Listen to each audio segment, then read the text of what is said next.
morning, America. This is Michael Hale on Red Zone Radio, and if you're just rolling out of bed and reaching for that first cup of coffee, we're right here with you. It's Thursday, 6:02 a.m. Eastern, and we've got your usual morning rundown in a second. Traffic, weather, the headlines you actually need before you hit the road. But I'm gonna tell you up front, we've got some weird reports from overnight. Nothing to panic about, all right? Just strange enough that our phones started lighting up before sunrise.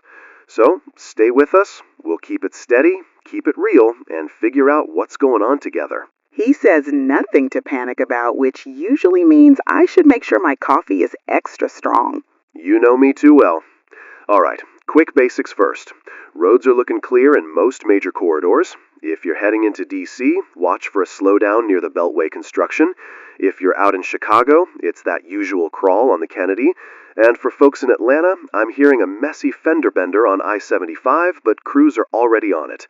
West Coast, your morning commute's still an hour away, but we're watching a few early fog advisories up around the bay. Weather-wise, Northeast is cool and damp, Midwest is waking up cloudy, South is warm already, and out West you've got clear skies except some pockets of heavy wind in the mountain passes. Nothing out of season, nothing wild. Yeah, the world's doing what it normally does.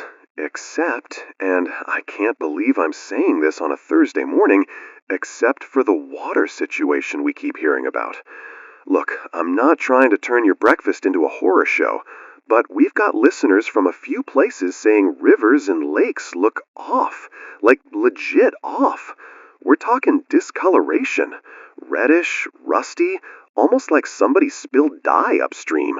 I'm not gonna lie, when I saw the first message come in, I figured it was one person exaggerating, but it didn't stop. We've got a stack of listener notes from overnight, different states, different towns, all saying the same thing. Could be algae, could be runoff, could be somebody dumping something they shouldn't. Happens. We've seen it before. I mean, remember that time down in Florida where everybody swore the bay was turning into tomato soup? Yeah, and it turned out to be a harmless bloom. Still freaky. Exactly. So let's not jump to conclusions, but let's also not ignore it. We're going to go to the phones early today. First up, we've got a caller on line 1. Ma'am, you're on Red Zone. Hi, Michael. This is Linda. I'm up in upstate New York, near the Hudson tributaries. I'm not trying to be dramatic, but I've lived here 30 years, and I've never seen the river look like this. Hey, Linda, you're doing fine. Tell me what you're seeing. It's rust-colored, like not just a little muddy from rain. It's red. I drove by at 5:30, and the whole surface looked like someone poured a can of paint in it. My neighbor thought it was the sunrise reflecting weird, but it was still dark out. All right, so, first thought, heavy rain upstream last night. Kicked up clay, iron deposits, that kind of thing. That's what my husband said, but we didn't get rain. Not enough for this. And there's this smell, too. Kind of metallic. Metallic smell, okay. Is anybody official down there? Rangers, local crews, anybody putting up tape? Not yet. People were just standing there looking. Somebody said their dog wouldn't drink from the edge. I know that sounds silly, but the dog just backed away. Dogs have better sense than us sometimes. Listen, Linda, I appreciate you calling. Stay clear of the water for now, all right? This might be nothing serious, might be a local contamination thing the county needs to check, but we're going to keep an eye on it. Take care of yourself. Yeah, thanks, Michael. I just wanted someone to know. Goodbye. All right. Linda, upstate New York, saying the river's red, metallic smell, no rain to explain it. Again, could be runoff or a discharge somewhere, but that's one. Michael, I'm looking at these messages coming in. We've got ones from Pennsylvania, Ohio, parts of the Carolinas. Different waters, same description. Red, rusty, like blood.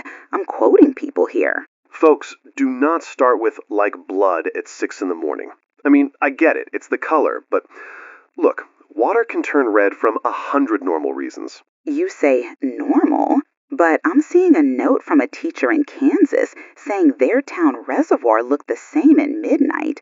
And another from a fisherman in Louisiana saying bayou water went brick red around 2 a.m. That's widespread for a bloom, but not impossible if it's seasonal. Here, this one's from a guy in Michigan. Dead fish washing onto shore like after a chemical spill. Water's not brown, it's red. Then another from Arizona about a canal looking like rust water. These are a lot of different systems. All right, I hear you. It's a pattern. Still, patterns can be coincidence. Could be multiple local events that just happen to line up. Like those earthquakes last year that everybody swore were connected, and the geologists were like, nope, that's just Earth being rude. Except earthquakes don't show up as the same color everywhere at once. True. Okay, hold on. Our newsroom is sliding me a wire update. Let me read this straight. It's from a national health desk. Michael, professional, a little slower. Centers for Disease Control and Prevention confirms they are monitoring reports of unusual water contamination across 7 states. No cause identified. Residents advised to avoid drinking from untreated sources until further notice. That's all it says right now. 7 states? That's not a river spill. Trying to soften it, monitoring doesn't mean crisis. That's them saying, we're watching this. They watch everything. They monitored that weird flu season. They monitored that wildfire smoke last year. Monitoring is a clipboard. It's not a siren. Sure, but they don't usually put out a note before breakfast unless something's really off. Could be industrial, could be agricultural runoff. Spring thaw can dump all kinds of sediment. We've got iron-rich soil in half this country. You're gonna talk me down, huh? That's the job. And you're gonna ask the questions that keep us honest. That's your job. So, we're even. All right. We've got another caller. Line 2. Sir, go ahead. You're on with Jenny. Yeah, this is Mark. I'm out near Greeley, Colorado. I work nights, so I'm just getting home, and I stopped by the South Platte on my way, 'cause I heard folks talking, and, Jenny, it's bad. Mark, slow down a second. Tell me what you're seeing. The water looks like rust, like a thick rust, and there are fish everywhere. I'm not exaggerating. Thousands, belly up, jammed along the bank. I've fished that river since I was a kid. I've never seen a kill like that. Thousands of dead fish? Yeah, whole stretch. And there's birds pecking at 'em, but even the birds look confused. People were taking pictures, calling the county. One guy said his kids started crying because it looked like the river was bleeding. Okay. Mark, are any officials there right now? Not yet. Some sheriff's truck rolled by, but didn't stop. I think nobody knows who's supposed to handle it. Folks are arguing whether it's a fuel leak or a factory spill. But there ain't a factory upstream that could do this much overnight. Okay. Did you notice any smell? Anything that would hint at chemicals? That's the thing. It didn't smell like gas, didn't smell like bleach. It smelled metallic, like pennies. Like when you cut your hand and you smell blood. All right. Mark, I need you to do 2 things. 1, don't touch the water. Don't let pets near it. Don't bring anything home from there. 2, if you can, call your county health line and report what you saw. The more reports they get, the faster they respond, okay? Yeah, I will. I wanted somebody on air to hear it, because this ain't normal. I hear you. We're taking it seriously, even if we don't know what it is yet. Thank you for calling, Mark. Get home safe. Yeah, you too. Bye. Michael, that's 2 separate regions, similar color, similar metallic smell, and now wildlife dying. I'm not ignoring it. I'm trying to keep folks from spiraling, because right now, we don't have a cause. But we do have something happening. Yeah, we do. Okay, we've got a second wire note coming in. This one's from the Environmental Protection Agency. Reading, more serious. EPA issues advisory from multiple municipal and rural water sources. Residents in affected areas advised to use filtered or bottled water until further testing. Investigation ongoing. That's nationwide language. Not naming every state yet, but that's broader. They don't say multiple water sources unless they mean a lot. I know. I know.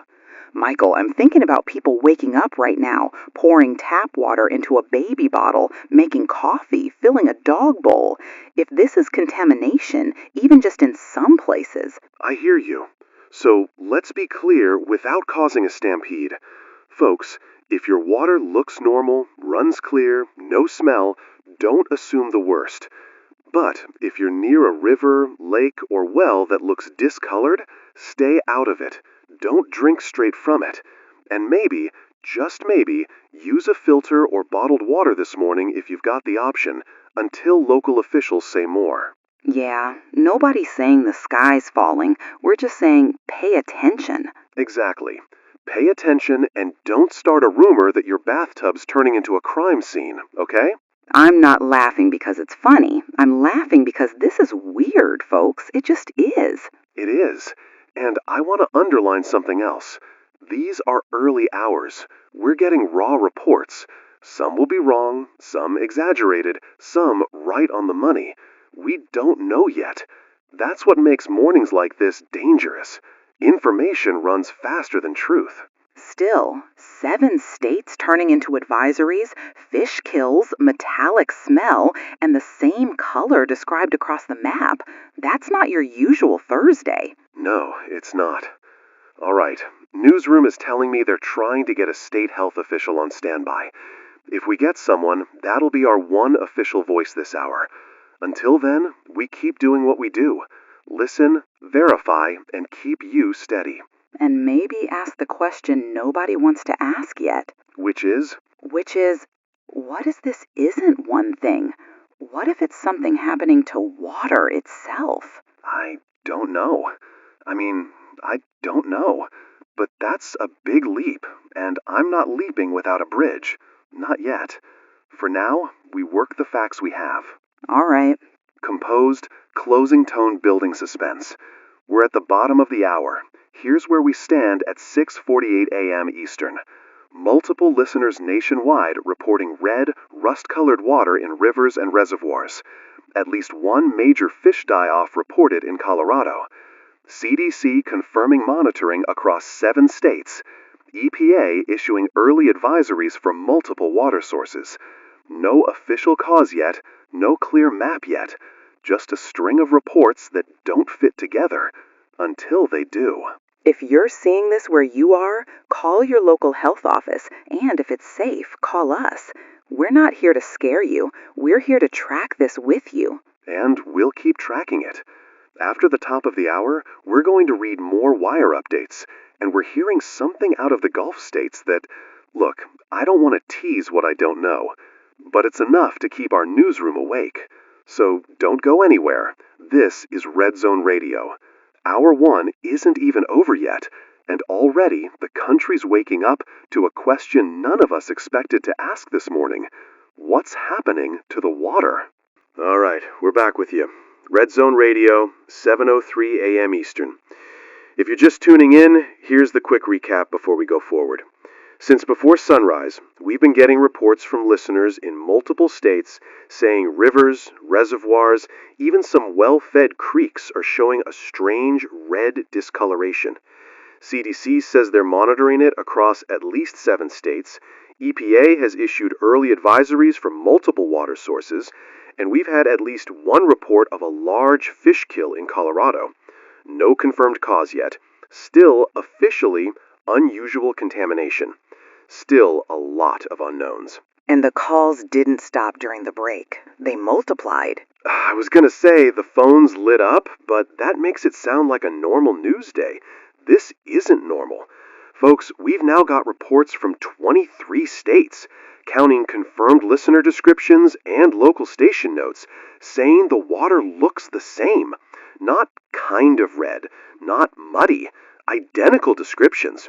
Rusty, brick red, deep red. I'm scanning the board. Texas, Iowa, Oregon, Alabama, Maine, Nevada, Virginia, Minnesota. It's coast to coast. Different waters, same look. That's the part I can't wrap my head around. You can have a chemical spill in one basin, you can have algae in a region. You don't get a matching color in 23 states overnight? Unless the thing causing it isn't local. Or unless we're misunderstanding the reports. Could be lots of different causes that happen to look similar. I know it sounds like I'm stretching, but I'm trying to keep my feet on the ground here. Ground is good, but people are starting to feel uneasy in a way you don't hear on regular mornings. We've got listener texts about animals refusing water, pets, livestock, birds acting strange. That's new compared to last hour. Yeah, we're hearing the same. Dogs backing away from bowls, cattle not approaching troughs. Folks in the Midwest saying flocks of birds are lifting off from lakes in a hurry, like something spooked them. Bird behavior can go weird with weather shifts, but not all at once. Right. So before we go too far, let's take a call. We've got a woman on line 1. Ma'am, you're on with Michael. Hi, Michael. This is Rosa from Newark, New Jersey. I don't know if I should even be calling a radio station, but I'm scared. You're doing the right thing. Tell me what's happening. My dogs won't drink. I filled their bowl from the sink and it looked pink. Not like juice, just tinted. They sniffed it and backed away. I tried again with bottled water from my pantry, and they drank that instantly. My neighbor's cat is doing the same thing. She says her bathtub water looked redder than normal. Okay. First, don't drink from that tap until your city says it's safe. Use bottled if you can. Second, Newark pulls from major systems, so if you're seeing tint at the tap, that's something to report. Have you called your building management or city line? I tried. It was busy. I don't even know who to call. It feels like something's moving faster than anyone. I hear you, but don't let fear outrun you. Write down what you're seeing, time and place. Call again in a few minutes. Get through. If you can, tell animal control too. They track behavior changes sometimes faster than health departments do. This is dumb, but my grandma used to tell me stories about water turning, in old times. I don't want to say it out loud. I get it. When we don't have an explanation, our minds grab old stories. Right now, we're not there. We're just at something's wrong with the water. Stay safe, all right? Okay, thank you. Please keep talking about it. People out here feel alone. You're not alone, Rosa. Take care. That's tap level tint. That's Different. Folks, again, don't panic, report. And if you're seeing discoloration in your home supply, that's a bigger flag than a river you can avoid. We also need to talk about what's coming out of the Gulf states. We're getting repeated, specific reports from Louisiana and Mississippi about amphibians moving in mass numbers. Frogs, like not a few. I thought that was a prank text at first. I'm not laughing because it's funny. I'm laughing because it's so out there. We've got enough independent reports now that we can't just brush it off. Local stations in Baton Rouge and Biloxi are mentioning unusual frog movement along roadways. And we've got a live call request from a male listener in Philadelphia. I'm taking that. Sir, you're on Red Zone with Jenny. Jenny, this is Dave. I'm in Philly, down near Broad Street. I'm telling you, right now, I've never seen nothing like this. Dave, what's going on? Frogs, thousands of them. They're coming out of manholes, out of storm drains, like the street is boiling with them. I woke up to screaming and thought somebody got hit by a car. I look out and the whole block is moving. People are jumping on trash cans to get away. Kids are crying. It's like the sewer's spitting them out. Are these live frogs? Are they hurting anyone? They're alive, yeah, slipping around everywhere. Some people are trying to scoop them with shovels, but there's too many. A couple got inside a corner store, and the owner ran out yelling. It ain't funny. It's like something broke under the city. Any smell? Any flooding overnight? Heavy rain? No rain. That's the thing. How do you get a frog flood with no rain? Frogs can migrate when water conditions change, even underground. If their breeding ponds got disrupted, they'll move fast. But thousands at once in a city environment? That's unusual. Unusual? Jenny, it's freaking biblical. My aunt's standing on the porch saying we're being judged. I don't know what to think, but I know I can't walk to my car without stepping on 10 of them. Jenny, I hear your fear, but let's stay with what you know. Mass amphibian emergence, no rain trigger, happening right now. I need you to call city services if you can, and kids away from the drains. They can carry disease when they're stressed and moved like this, okay? Okay, yeah, I'll call. Just tell people this is real. We're on it. Thanks for calling, Dave. Stay safe. Philadelphia. Frogs. At 7 in the morning. And not just there. I'm seeing a text from a transit worker about frogs in a subway entrance. I'm not reading it as verified yet, but it lines up with Dave's account too cleanly to ignore. Look, amphibian migrations happen. If water chemistry changes, if temperature shifts, they move. But for movement in Louisiana and sudden emergence in Philadelphia within the same morning, that's a hard coincidence to swallow. The word of the morning is coincidence, and it's getting thinner every minute. We do have a scientist on the line, Dr. Harold Kim, Environmental Toxicology, University of Maryland. Doctor, thanks for being with us this morning. Morning, Michael. Morning, Jenny. I wish it was under easier circumstances. Morning. Morning, Jenny. I wish it was under easier circumstances. We're trying not to whip people into a frenzy. What could cause widespread red discoloration in multiple water systems simultaneously? A lot of natural processes can redden water. Iron-rich sediment, certain algal species, bacterial blooms. But the scale you're describing, especially across non-connected basins, implies either multiple independent events or a shared atmospheric or chemical driver. Like what kind of shared driver? Something that changes precipitation chemistry, dust deposition, or airborne contaminants.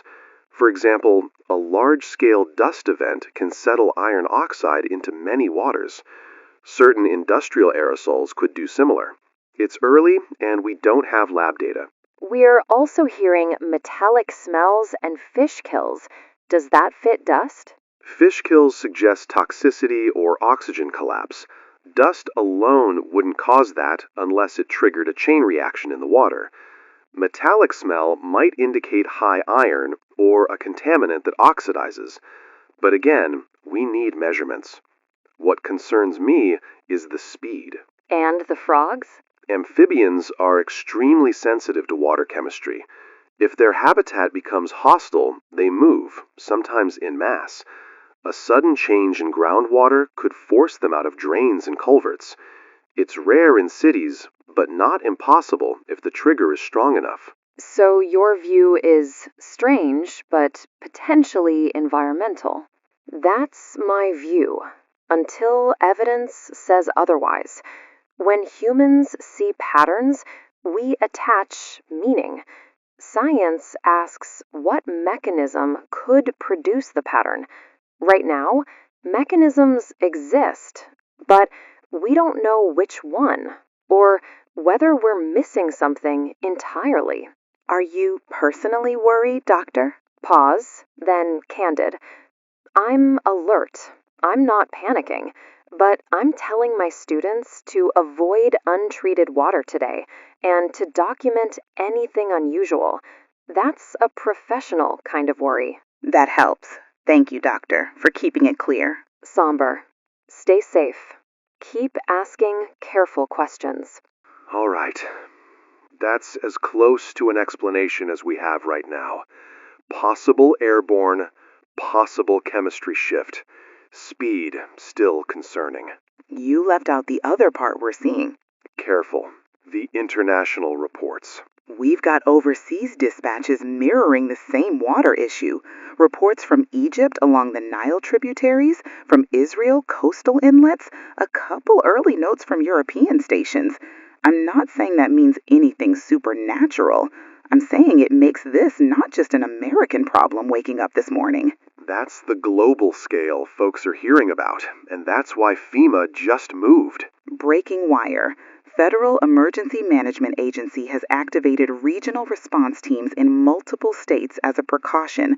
Cause still unknown. Public advised to follow local water safety instructions.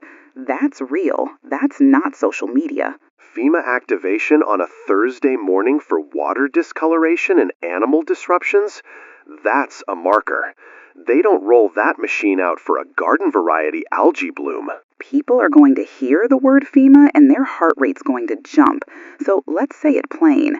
Activation means they're preparing resources. It does not mean martial law. It does not mean collapse.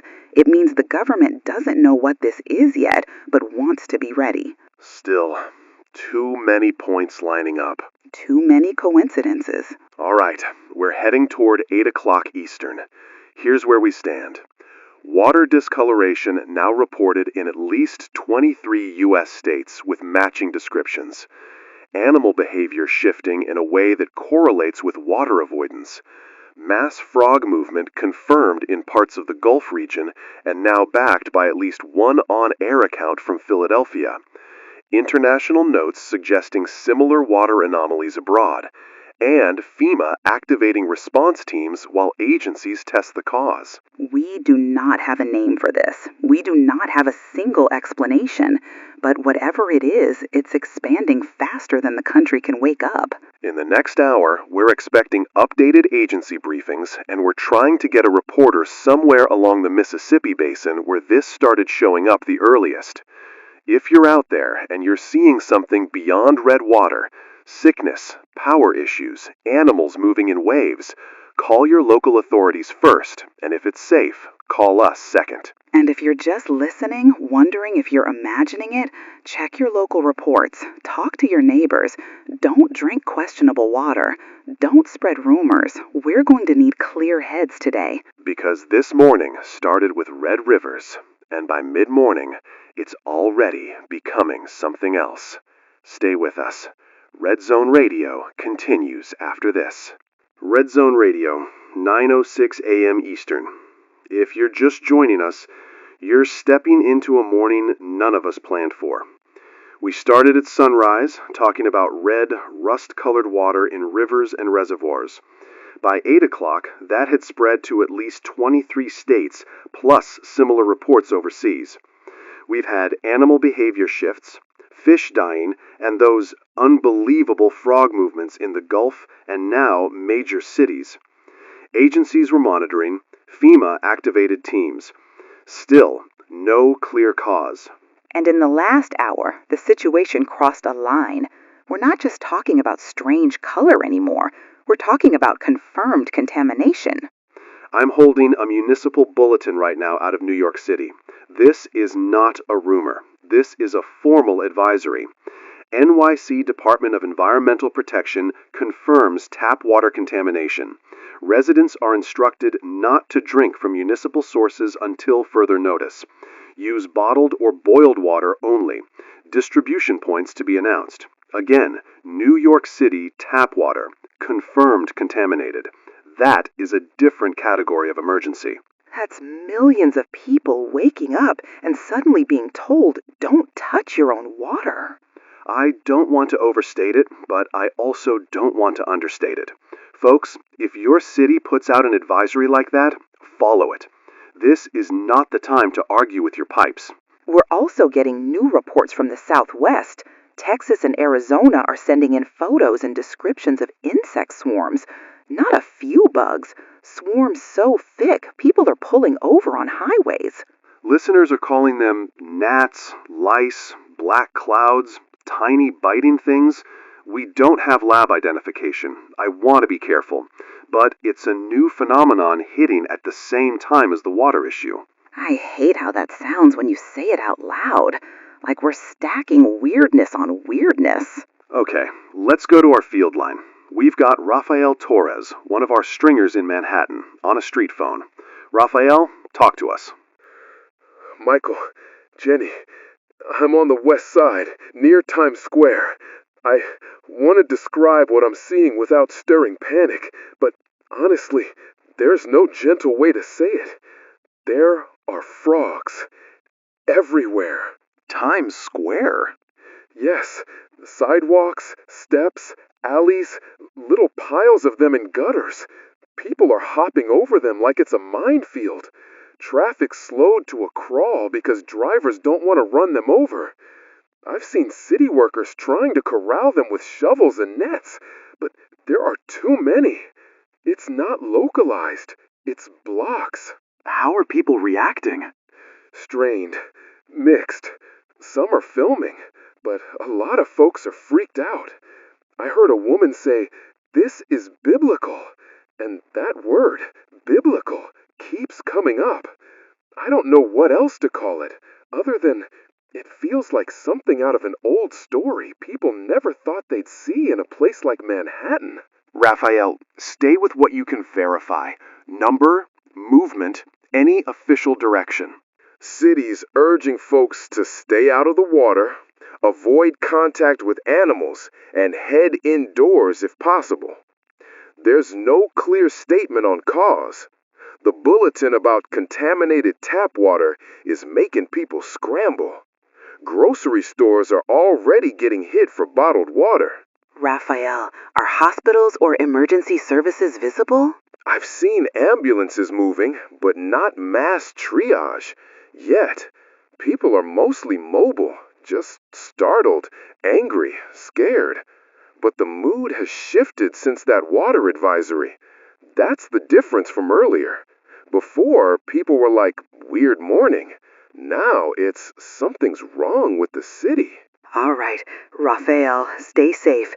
Keep distance from the animals and the water. We'll check back soon. You got it. I'll stay on standby. Biblical proportions. That's the first time we've heard a reporter say it on air. Because people say a lot of things in a crowd. Look, when your world goes sideways, your brain grabs the oldest language it has. That doesn't mean it's true. It means people are scared. I get that. I'm just saying it's showing up in the public vocabulary now. That matters. We're still in the dark. We do not jump to ancient conclusions before we've exhausted modern ones. Okay. We've got a hospital worker on line 1. Ma'am, you're on with Michael. Michael, this is Dr. Karen Lewis. I'm an ER attending outside Cleveland. I'm calling because I don't think people understand what's happening in clinics right now. Doctor, go ahead. We're seeing waves of patients with rashes, strange ones, not the usual allergy stuff. Red blotches, swelling, irritation like chemical burns. It started trickling in around 7:30, and by 9, we're lined up in the halls. We're running saline rinses, antihistamines, steroids. Nothing is responding like it should. Are you tying these to water exposure? I don't know. Some patients report drinking tap water earlier. Some say they washed their face and broke out. Some say they haven't touched water, but their kids played outside near puddles. We're tracing, but we don't have enough hands. We're overwhelmed already. And that's just one hospital. How many are you seeing? Dozens in an hour. I have nurses crying in supply closets because they can't keep up. We've never seen something spread this fast without a clear trigger. What do you want listeners to do right now? Avoid water that looks discolored. If your city has a boil notice, follow it. If you get a rash that spreads fast, go to urgent care or ER, but call ahead if you can. And if you have bottled water, use it for drinking and basic washing. We don't know if it's the source, but we're not risking more exposure. Doctor, thank you for calling and for what you're doing. Try to take care of yourself, too. We're trying. Just don't let people think this is a joke anymore. Understood. Thank you. Rashes in waves. That sounds like a chemical event. Or an infection. Or something in the water causing contact irritation.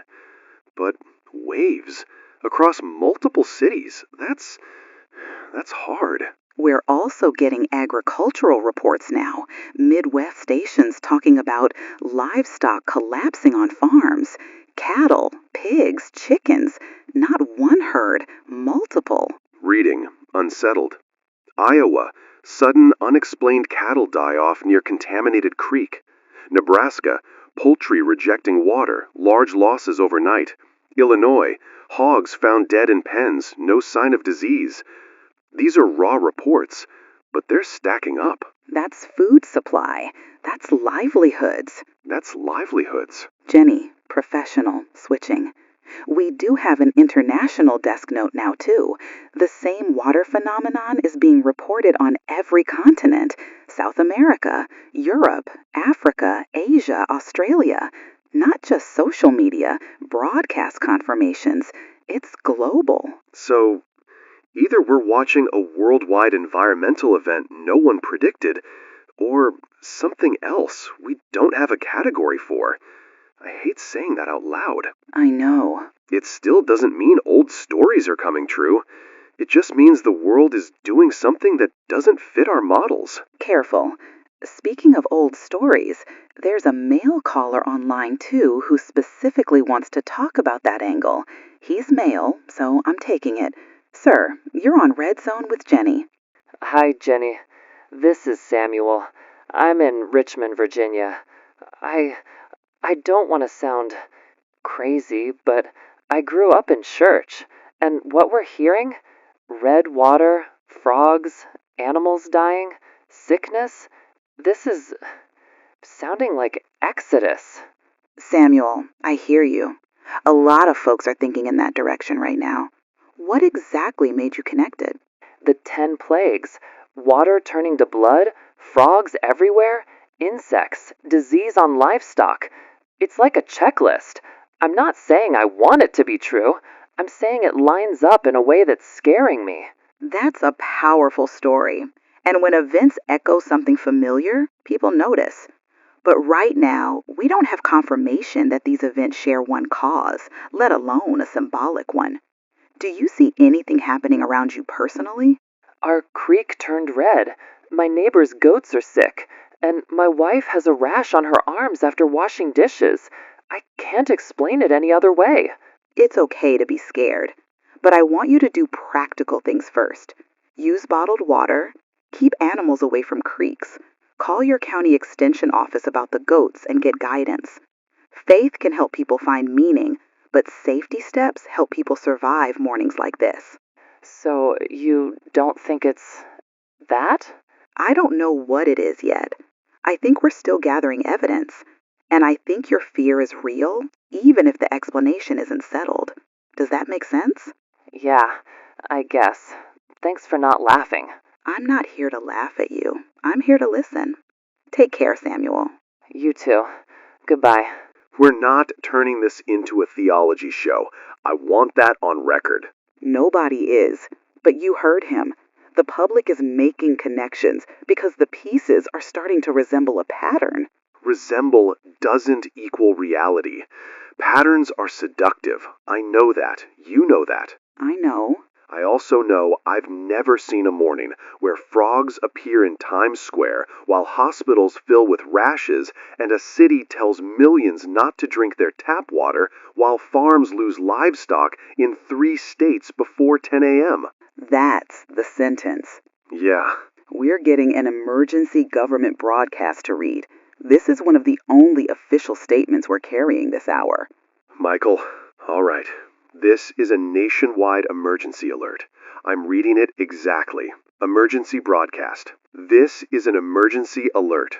Citizens are advised to stay indoors, avoid all water sources, and await further instructions from local authorities. Do not consume untreated water. Limit travel unless necessary for safety.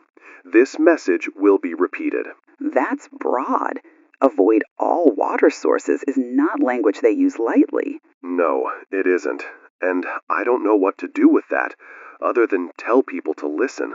Michael, I'm getting a text from my mom in Boston. She says the same thing. Red water, frogs in the street near a park, and her neighbor broke out in a rash after showering. Jenny, I'm sorry. She's fine. She's just scared. So are we. We have to keep broadcasting. I don't know what's happening. I keep trying to name it. Algae, runoff, dust, migration, chemical spill, and every hour it breaks the name in half. I don't know, and I think the country can hear that. Maybe hearing it is better than pretending. Steadying, but exhausted. Folks, here's where we are as we approach 11 Eastern. We now have confirmed municipal contamination in New York City. We have insect swarms reported in Texas and Arizona. We have hospitals seeing unusual rashes in large numbers. We have frogs carpeting parts of Manhattan and multiple cities. We have global reports confirming the water phenomenon on every continent. And we have agricultural losses rising across the Midwest. The government is telling people to stay indoors and avoid water sources. There is no clear cause yet. Whatever is unfolding, it's not staying in one lane. Water, animals, insects, skin, this is moving like a system, not an accident. In the next segment, we're going to try to reach state officials from the Mississippi Basin and the Southwest, and we're hearing early whispers of something happening with the sky, light conditions changing in ways that don't match weather. I don't want to say more until we have it in hand, but keep your radios close. This morning is not done with us yet. And if you're thinking this can't get bigger, that thought already belongs to 2 hours ago. Stay with us. Red Zone Radio continues. Red Zone Radio, 11:04 a.m. Eastern. We're still here. You're still here. And if you've been with us since dawn, you know this morning hasn't stopped expanding. Quick recap for anyone just tuning in. Widespread red discoloration and contamination of water sources across the U.S. and the world, confirmed municipal advisories including New York City, mass frog eruptions in multiple cities, insect swarms in the Southwest, hospitals seeing unusual rashes, and now boil-like outbreaks, livestock dying in the Midwest, and a federal emergency alert telling people to stay indoors and avoid water sources. FEMA is engaged. International reports are mirroring ours, and no official cause has been confirmed. And now it's not just us saying it. Every major network is carrying the same story at once. Right. Our newsroom is watching feeds from CNN, NBC, Fox, ABC, BBC, Al Jazeera, you name it. The wording changes, the locations change, but the shape of the story doesn't. Red water, frogs, insects, sickness, animals dying. Same thing on every continent. If you were waiting for the world to catch up to what you're seeing in your neighborhood, it already has. There aren't safe pockets anymore, not in the way we usually mean it. Folks, this is the part where rumor becomes gasoline. Don't pour it. If you don't know something directly, don't spread it like gospel. We're sticking to what's verifiable, and we're telling you what we can. But even the verifiable stuff is beyond anything we've ever tracked in one day. That's true. And here's another verified development.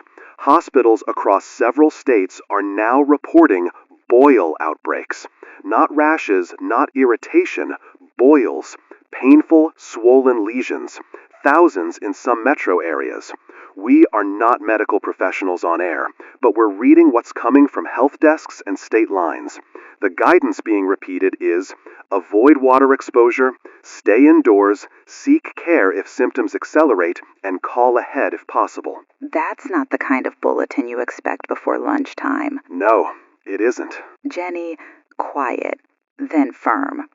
We also need to talk about the split happening right now between what people feel in their bones and what science can explain. Yeah, scientific community is divided.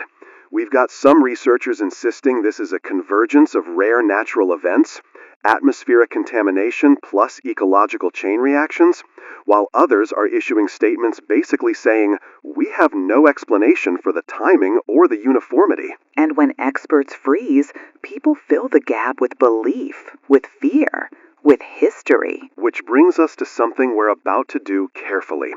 We have a religious leader on the line who asked to speak to the nation. He's not here to stir panic, he says. He's here because his congregants and community are calling him in distress. This caller is male, so Jenny will take him. I'm going to step back and let that be her conversation. Jenny. Thank you, Michael. Sir, you're on Red Zone Radio. Please state your name. This is Rabbi Eli Cohen, calling from a synagogue in Baltimore. Jenny, thank you for letting me speak. Rabbi, I want to be transparent with listeners. We don't want to inflame speculation, but we also don't want to silence what people are genuinely thinking. Why did you want to call? Because my phone hasn't stopped since sunrise. People are frightened, and they're asking the same question over and over. Is this what we think it is? In Exodus, chapter 7, the Nile turned to blood. Then came frogs, then gnats, then flies, then sickness on livestock, then boils. Jenny, those are not vague metaphors. They are described in a sequence. I hear what you're saying. I've been hearing it from callers too. Are you saying you believe this is that sequence returning? I am saying the resemblance is undeniable. I'm not declaring prophecy on your air. I'm not claiming to know God's mind. But I am reading what our tradition records, and I am looking at the world today. And I am saying to people, if ancient stories were ever meant to teach humility, it would be now. We should respond with moral clarity, not hysteria. What does moral clarity mean in practical terms, Rabbi? People are asking if they should be praying, repenting, leaving cities. They don't know what to do. It means care for the vulnerable, avoid cruelty, help neighbors, do not exploit fear. Whether this is a divine judgment or a natural catastrophe, the human response should be the same. Protect life, seek truth, and refuse to turn on each other. That's grounding. I appreciate that. I also want to say to your listeners, faith is not a substitute for safety. If authorities say avoid water, avoid it. If hospitals are overwhelmed, do what you can to reduce risk. Prayer should not be used to deny reality. It should be used to endure it.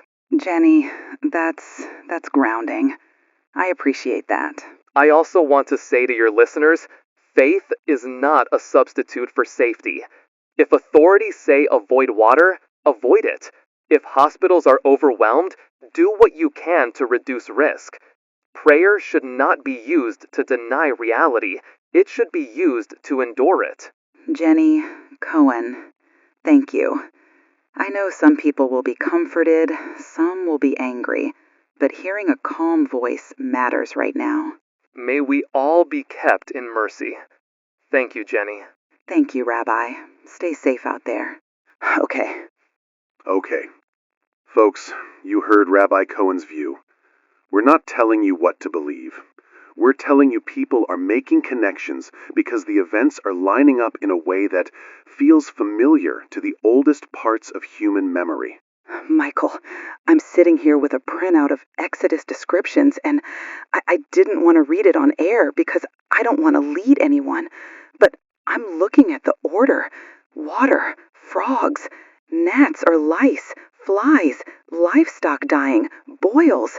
That is the order. That is what we've watched unfold since 6 a.m. I know what it looks like. I'm not saying it is that. I'm saying the match is too clean to ignore now. This morning keeps taking away places to hide. Another piece. Massive fly swarms reported in multiple cities. Atlanta, Dallas, Phoenix, St. Louis, parts of Southern California. Descriptions are consistent. Dense black clouds, biting, getting into homes and hospitals. Public health folks are worried about disease spread. This is on top of the smaller insect swarms we heard about earlier in Texas and Arizona. At what point do we stop saying swarm and start saying plague?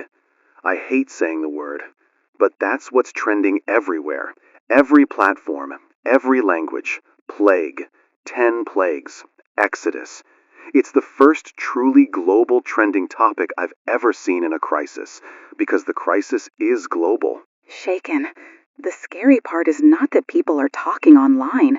The scary part is their screenshots are lining up with what's outside people's windows. All right, we're going to pivot to something official. There was a federal press conference minutes ago. The president addressed the nation. We're going to summarize it as accurately as we can without drama. The president did not name a cause. He did not confirm a theory. He urged calm, urged cooperation with local advisories, urged Americans to check on neighbors and avoid travel unless needed. He said emergency resources are mobilizing nationwide. He did not say plagues. He did not say attack. He did not say contamination source. He avoided specifics. Which tells you they don't know, or they can't say yet. Either way, that silence lands heavy. Michael, I'm trying to keep my reporter brain on, but this is not the kind of day where the mask stays glued. I know. I know. I keep looking for a line where the pattern breaks. Like, the frogs were weird, but okay. The bugs were weird, but okay. The sickness was scary, but okay. And then it's like every hour the next thing drops in place. I've been resisting saying it because I didn't want to shepherd anybody into a belief they're not ready for. But yes, it matches something. It matches a story ancient enough that it shouldn't be matching a Thursday in America. Thank you for saying it out loud, because pretending it doesn't match feels like lying now. I'm not saying that story is the explanation. I'm saying the shape of this morning resembles it. That's all I can own right now. We've got a male caller on line 3. He's asking what to do. I'm taking it. Sir, you're on Red Zone with Jenny. Desperate. Cracking. Jenny, this is James in Wichita. We've got red water in the creek, flies so thick my kids can't go outside, and my wife's got those boils starting on her neck. Hospitals here are saying, call before you come, but nobody's answering. Should we be praying? Should we be leaving? What do we do? James, I'm so sorry. I hear how scared you are. I wish I could hand you a clean answer. I can't. But I can tell you what seems safest right now. Okay. Stay indoors if you can. Keep your kids inside. Use bottled water for drinking and washing if you have it. If you don't, boil what you do have unless your local advisory says not to. Cover food. Keep windows closed against insects. If your wife's boils are spreading, or if she feels feverish, go to emergency care, even if it takes time. And tell them you called ahead and couldn't get through. Don't wait if it turns severe. We feel like we're alone in the middle of this. You're not alone. This is happening everywhere.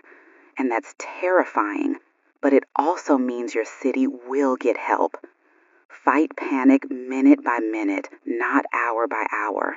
Can you do that? I'll try. I'll try. That's all anyone can do right now. James, take care of your family. We're with you. Thank you. Goodbye. Sorry. Don't apologize. People are asking for direction, and we're giving them the best we can without a map. Yeah, and the map keeps changing. So here's the verified situation at 11:52 a.m. Eastern. Major global networks confirming the same multi-phenomena event worldwide. Water contamination advisories expanding. Frog and insect outbreaks intensifying. Fly swarms now reported in multiple American cities. Livestock losses continuing. Hospitals overwhelmed by boil outbreaks. Scientific community split on cause. Religious leaders openly drawing comparisons to Exodus. Social media in full eruption, and a presidential address urging calm while offering no explanation. Whatever this is, it's moving faster than explanation. And for the first time today, I'm going to say something I didn't want to say on air. I'm scared too. Not because I know what this means, but because I don't. Same. We're heading into noon Eastern, and our desks are flagging a new wave of reports coming in from the south and the plains. Something about light itself changing, darkness in places that shouldn't be dark, power grids acting normal while skies don't. I don't want to speak ahead of evidence, but I also don't want to let you walk into the afternoon blind. If the pattern holds, the afternoon might be worse than the morning. And the morning already felt impossible. And the morning already felt impossible. Stay with your radios. Stay with your people. We'll keep separating what we know from what we fear. Red Zone Radio continues in the next hour. Ragged, trying to hold it together. Red Zone Radio, 12:07 p.m. Eastern. If you're still listening, thank you. If you're just joining us, I need you to take a breath before you hear the next sentence. This morning has not eased. It's escalated. We've tracked a sequence of disasters. Water contamination, frogs, insect swarms, livestock die-offs, boil outbreaks, global confirmations. The president urged calm without explanation. Scientists are divided. Religious leaders are calling it a pattern. And now, the sky is getting involved. Getting involved is putting it politely. We've got severe weather alerts unlike anything in modern North American records. Multiple storm cells forming at the same time across the continent, producing hail, huge hail, moving fast. I'm looking at the National Weather Wire, and it reads like somebody stitched 10 disasters together. Hail warnings in Texas, Oklahoma, Kansas, Missouri, parts of the Great Lakes, even pockets of the Northeast. Not normal hail. Unprecedented size and density. That's the phrase being used. You don't see that unless meteorologists are scared. There are videos out of the plains. I'm not describing them for shock. I'm describing them because people are going to be under these cells in the next hour, and they need to be ready. Roofs caving, cars smashed, crops shredded in 10 minutes. And there are reports, unconfirmed but multiplying, of fires igniting where hail is falling. I want to be extremely careful. Hail doesn't burn, ice doesn't burn, but fires are breaking out in the path of these storms. Whether that's lightning strikes, power lines snapping, gas mains rupturing, or something we don't understand yet, the result is the same. People are watching chunks of ice fall, and then watching things catch. We've been trying to get Raphael in Manhattan back on. We lost him 5 minutes ago. We're trying to reach our Southwest reporter too. Nothing. The lines are unstable. Folks, if you're hearing this, and you're in any of the warned zones, you need shelter. Basement if you have one. Interior room if you don't. Get away from windows. Put something between you and the outside. You don't need me to tell you what hail can do. You've seen it. But this is not July hail. This is something else. We've got a male caller from Amarillo, Texas. He's screaming for us to stay on. He's male, so I'm taking it. Sir, you're on Red Zone with Jenny. Tell me where you are and what's happening. Jenny, this is Tom. Tom Haskins, Americo. We're getting hit right now. I'm in my truck in the driveway. I can't even get to the house without getting rocked. Tom, get out of the truck and into the safest shelter you have right now. What are you seeing? The hail is huge, like baseballs, bigger. It's smashing the street, smashing roofs. My neighbor's porch just collapsed. And there's fire, Jen. I swear on my kids, there's fire. A chunk hit the roof, and then the roof went up, like it sparked and caught. My whole block's flashing orange. Okay, fires can start from lightning or electrical surges when storms hit hard. That doesn't mean the hail itself is burning, but the fire is real. Are people down there? Are you seeing anyone injured? I heard a woman screaming 2 houses down. People are running, but it's chaos. It's chaos. I don't know where to go. I don't know where to put my kids. Tom, listen to me. Get your kids into the lowest part of your home. If the house is unsafe because of fire, get them into a neighbor's basement or a storm shelter if there's one nearby. Do not run outside unless you have to. This hail is life-threatening. Can you get inside right now? I'm trying. The door's stuck. I'm gonna shoulder it. Do it, and then get low. Wrap them in blankets or coats to protect from debris if something breaks. Call 911 when you're inside. Even if lines are jammed, keep trying. Do you hear me? I hear you. I'm going. Please keep talking on the radio. Please. We're here, Tom. Go. Protect your kids. I'm going. God help us. Okay. All right. Tom in Amarillo says baseball-sized hail, roofs collapsing, fires igniting. Folks in the warned regions, you need to treat this as catastrophic weather, because right now, that's what it is. Jenny, I'm looking at grid status maps. Power outages are stacking up. Dallas, reporting rolling blackouts. Kansas City, losing sections. Detroit suburbs, going dark. Even parts of New England, flickering. The grid is under strain from storms, from heat anomalies, from whatever's going on with infrastructure. If your power goes, that is not necessarily a separate event. It's part of the load cracking. Cell networks are failing in bursts, too. People are calling us on landlines, old corded phones, anything that still holds a signal. The modern stuff is unreliable. If your cell goes down, don't assume it's just you. Use battery radios if you've got them. Check on neighbors. Keep communications simple. We're moving back toward the basics, by force, not choice. We're also getting agricultural alarms that are different from earlier insect swarms. Farmers in the plains and parts of the South are calling them locusts. Not bugs, not gnats, locusts. Crops being stripped in minutes. We have pictures coming in from Nebraska and eastern Colorado. Fields blackened, moving. Again, that's raw, but it's consistent with what a dozen farm stations are reporting. You don't need me to explain what that means for food in a week, in a month.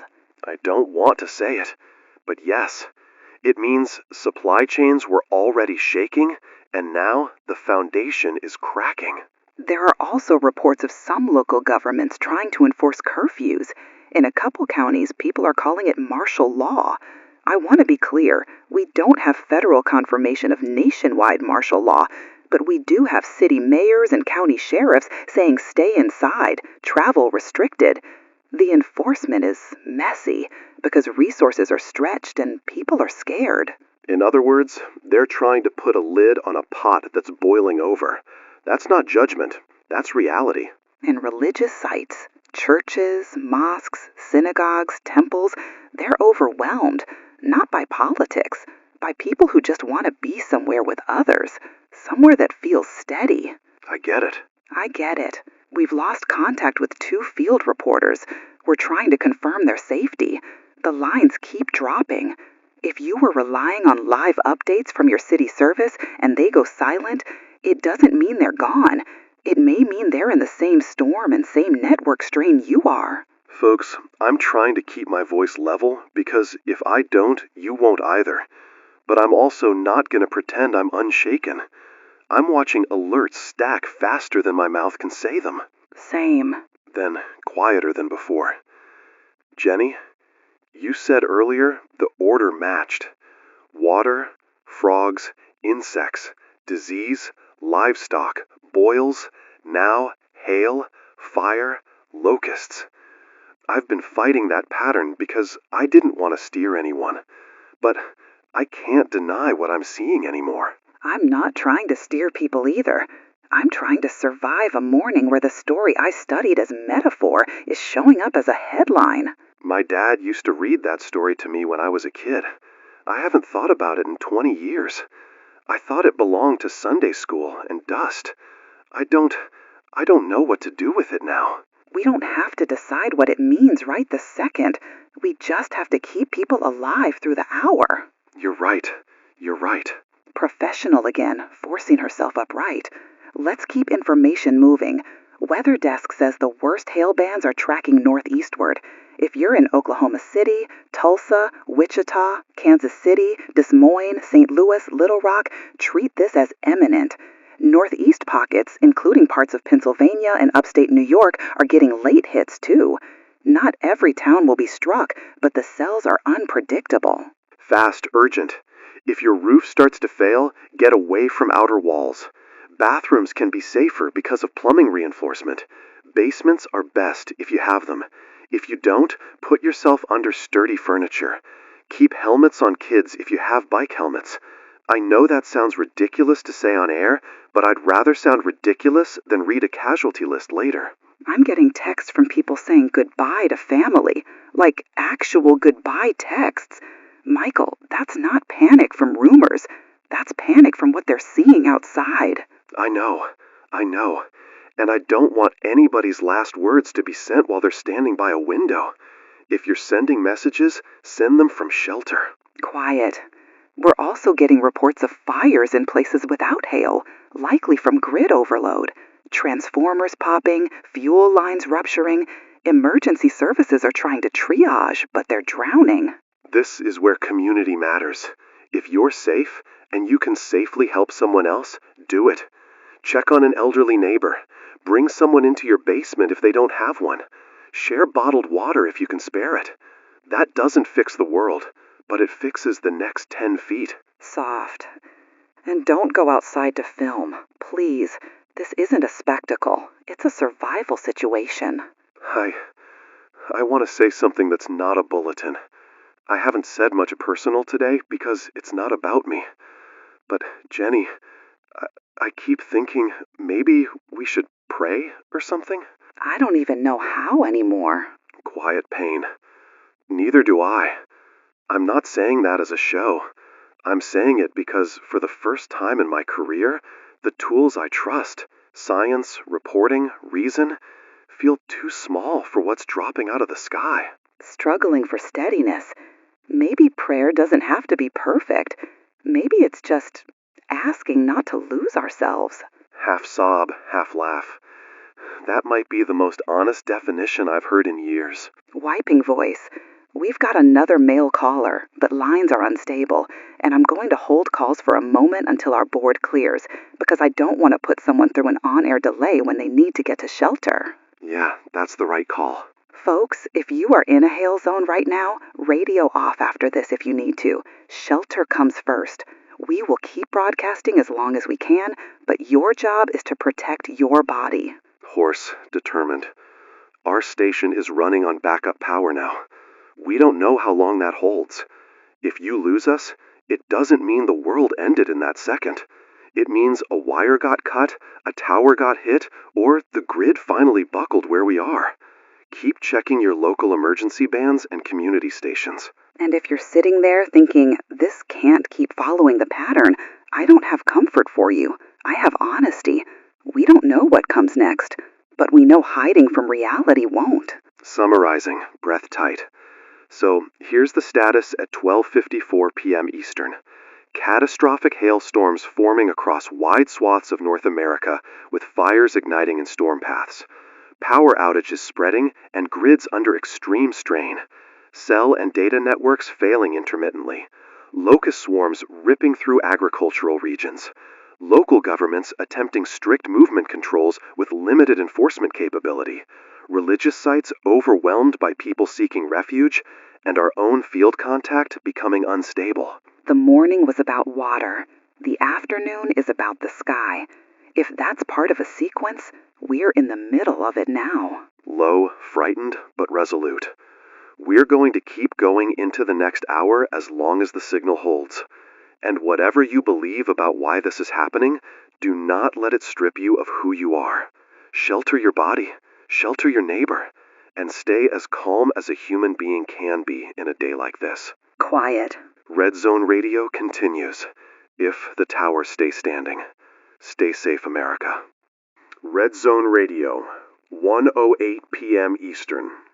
I'm saying the time because time is the only thing that still feels measurable today. If you've stayed with us through the morning into this afternoon, you've heard the sequence of events as it's unfolded. Water turning red and becoming unsafe nationwide and worldwide. Frogs erupting in cities. Insects and flies thickening the air. Livestock dying. Boil outbreaks overwhelming hospitals. Locust swarms stripping farmland. Catastrophic hailstorms with fires igniting across wide regions, power grids failing, and communications breaking down. We're on backup power. We've lost on and off contact with the outside. And now... Michael, it's 1 p.m. and it's completely black outside. I know. I'm looking at it. Not cloudy, not stormy, not the way a heavy overcast makes afternoon feel late. This is different. This is darkness. Folks, I want to explain this in plain terms. You might be hearing this from your own windows already. You might not. But reports are flooding in from across the country and from abroad. An unnatural darkness has spread over large areas. Not a typical eclipse, not smoke, not a thundercell. People are describing it the same way, from Boston to Dallas to Seattle to Miami, and overseas in cities that should be in broad daylight right now. Darkness you can feel.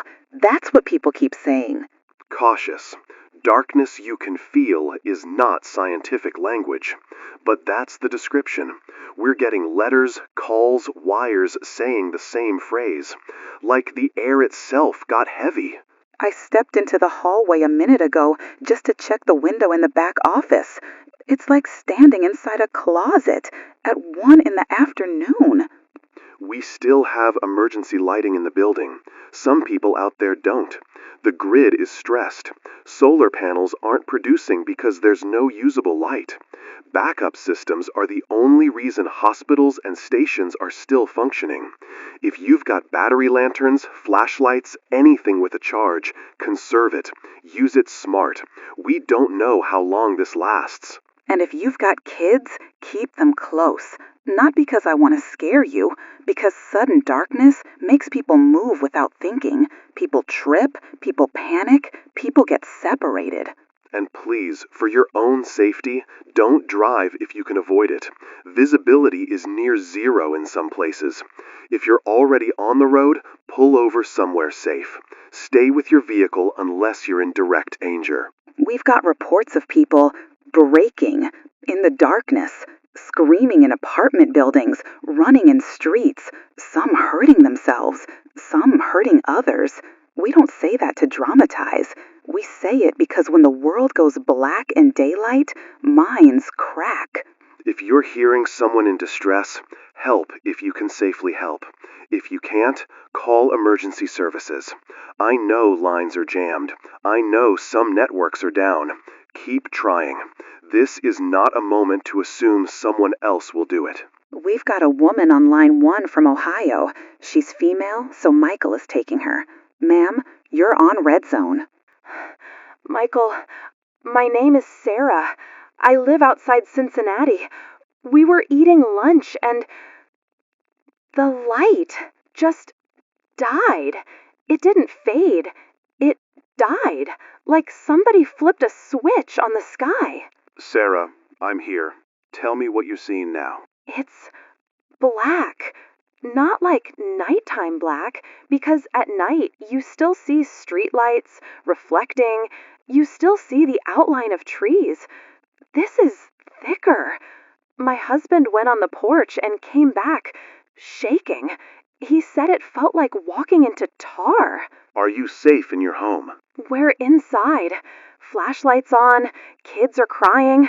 Our neighbors are yelling from their yards, but you can't even see where their voices are coming from. And, Michael, I'm sorry. I know you've been trying not to say this, but this is the 9th plague. The darkness that covered Egypt for 3 days. That means... Don't. Please, don't say it like a sentence you already finished in your head. I hear what you're feeling, but we can't declare the future from fear. I'm not trying to scare anyone. I'm scared. This is exactly how my Sunday school teacher described it. Darkness you can feel. That phrase, I never forgot it. And now it's outside my window. Okay, Sarah, keep your family indoors. Lock doors if it helps you feel safer. Conserve your light. If anyone in your house feels dizzy or panicked, sit them down, talk them through breathing. This isn't a test you have to pass by guessing what comes next. It's a moment you survive by keeping your loved ones safe right now. Can you do that? I'm trying. I'm trying so hard. I know. You're doing the right things. Thank you, Sarah. Stay with your kids. We'll stay on as long as we can. Thank you. God help us. All right. Sarah in Ohio describing instantaneous blackout, tar-like darkness, neighbors disoriented. That matches other calls. We've also got a male caller from rural Kansas who wants to report agricultural collapse. He's male, so I'm taking this one. Sir, you're on Red Zone. Jenny, I'm Marty. I've got a farm outside Salina. I don't know why I'm calling. Maybe because I want somebody to remember what this looked like. I'm listening, Marty. Tell me. The locusts are still here. They never stopped. The hail shredded what was left, and then the bugs came back thicker. Now it's dark. I've got cattle in the barn refusing water, pigs lying still, chickens dead in piles. The fields are bare. It took 6 hours to erase a year. Marty, I'm so sorry. I'm not even angry anymore. I'm just empty. There's nothing to fight. You go outside and it's like the world got unplugged. My boy asked me if the sun's ever coming back, and I didn't know what to say. You tell him the truth you can live with. I don't know, but we're together. That's what you say. Are you safe right now? We're inside. We got lanterns. I'm trying to keep the kids calm. I keep hearing trucks in the distance, but I can't see anything. Folks are moving blind out here. Firm. Don't go out unless you have to. If you hear someone nearby in trouble and you can safely help, do it with light and a rope if you need one. But don't risk your family trying to be a hero in zero visibility, okay? Okay. Thanks for staying on air, Jenny. Don't let the station go quiet. We'll try not to. Take care of your family, Marty. You too.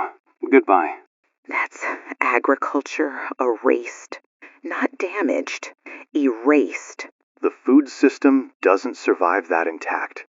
We're getting the same from Iowa, from the Carolinas, from California's Central Valley.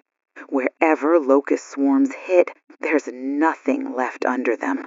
I keep listening for a scientist to say, here's the mechanism.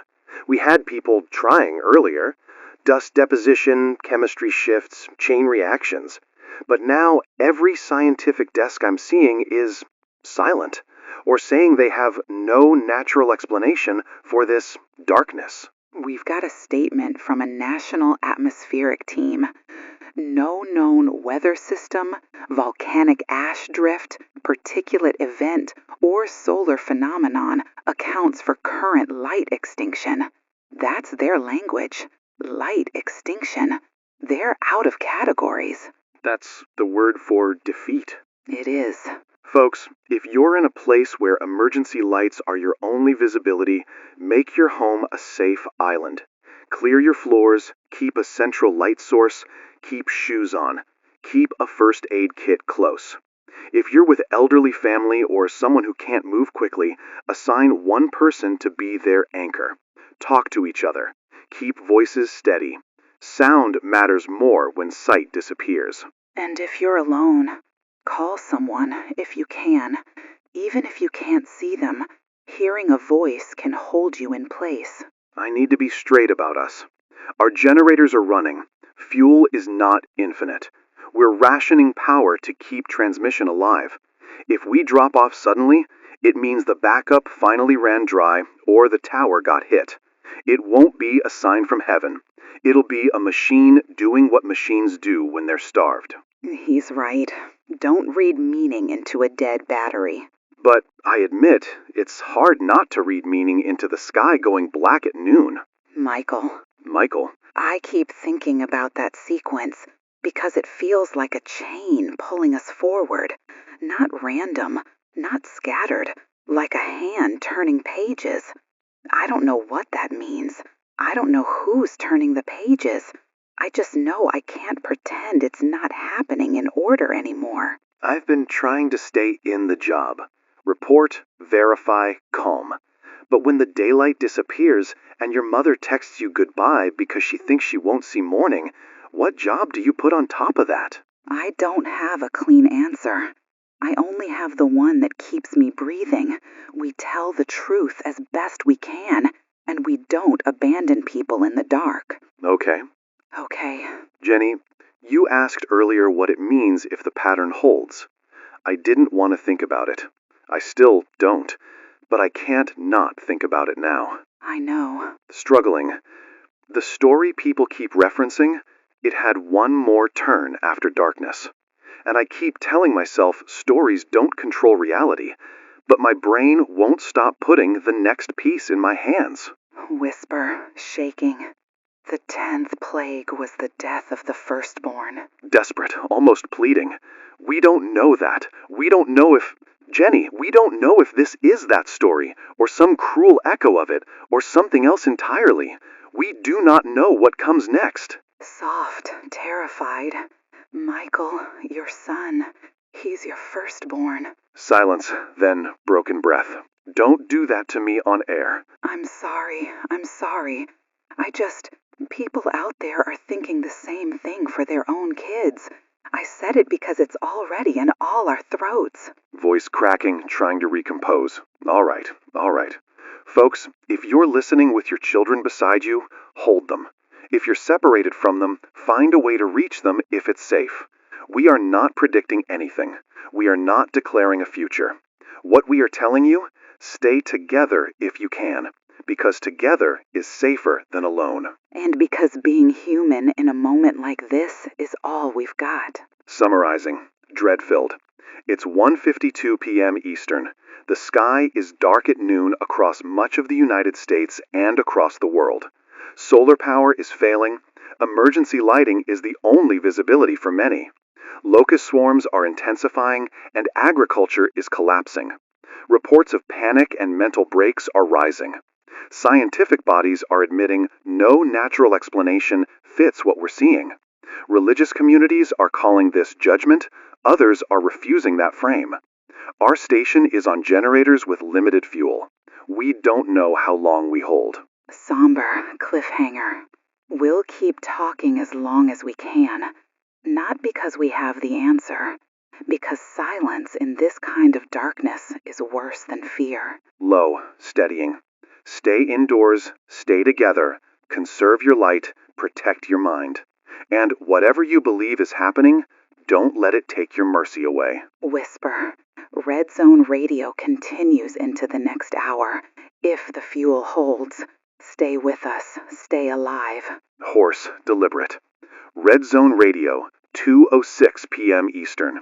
If you're hearing my voice right now, you are living through a day that history won't have language for. We're on generator power. The sky is still black outside, not night black, something thicker. Field lines are gone, government channels have gone quiet. We are getting fragments from across America and across the world, and the fragments are all shaped the same. Trembling, forcing control. We need to say this plainly before we take calls. The pattern people have been whispering about since morning is no longer a whisper. It has held for 8 hours. Breathing hard. Water. Frogs. Gnats. Flies. Livestock dying. Boils. Hail and fire. Locusts. Darkness. That's 9. That's the sequence described in Exodus. And I hate even listing it that way, because listing it that way makes the next thing feel inevitable. But people are already thinking it. Parents aren't waiting for us to say it. They're calling in because they're terrified of what comes after 9. Careful, not predicting, but acknowledging fear.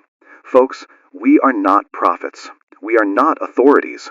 We are two people on a radio signal trying to keep as many of you alive as we can. What we can say is this: when events follow a recognizable order this closely, it's human to fear the next step. That fear is everywhere right now. And because we don't have official guidance anymore, people are turning to whatever guidance they can find. Faith leaders, community elders, old stories, each other. We're going to let people speak, but we are not issuing commands we can't verify. We can still issue care. Yeah. We've got a woman on line 1. She's in tears. Female caller, so I'm taking her. Ma'am, you're on Red Zone. Michael, I'm Rebecca. I'm in Dayton, Ohio. My son is 7. He's my first baby. I keep listening to you and I can't breathe. What am I supposed to do? Should I mark my door? Should I pray? Should I leave? Please tell me what to do. Rebecca, I'm so sorry. I can hear how scared you are. First, breathe with me, all right? In through your nose, slow out through your mouth. You don't have to solve the world in one breath. I'm trying. Okay, now, practical things. Keep your son close. Keep him indoors. Keep him away from contaminated water. Keep light on if you can. Lock your doors if it helps you feel safer. That's the part we know is useful no matter what any story says. But what about the story? People are saying to put blood on the door like in Exodus. Is that real? Is that what they want us to do? Rebecca, I can't tell you that an ancient instruction will change a real-world event. I don't have that knowledge. But I can tell you this. If your faith tells you to pray, pray. If your heart tells you to mark your door, do it if it brings you peace and doesn't put you in danger. Do both. Do everything that helps you hold your child and keep your mind steady. What matters most right now is that your son is not alone, and you are not frozen by fear. I don't want to lose him. I know. None of us do. You stay with him, you watch him, you love him. And whatever happens next, you will not face it without your arms around him. Do you hear me? I hear you. Thank you. Gently, you're doing the right thing by calling, Rebecca. Go be with your boy. Okay, goodbye. That's the heart of this hour, folks. Parents holding their children in the dark and asking if the old rules apply. And not just in America. We're getting international notes that the same fear is hitting every country. Same pattern, same darkness, same question. No escape by geography. We also have a religious leader on line 2, male. Jenny will take it. Sir, go ahead. Jenny, this is Pastor Wallace in Birmingham. I've got my sanctuary full of families. Folks are asking if they should mark their doors. I'm telling them 2 things. Don't go outside if it's unsafe, and stay together. If they want to pray, pray. If they want to place a sign of protection, do it in peace. But do not harm yourselves chasing a ritual. Mercy is the law above all laws. Pastor, thank you for emphasizing safety. Are you seeing panic there? Yes, but also love. People are sharing bottled water. People are letting strangers into basements. That matters right now more than theology debates. It does. Thank you for calling.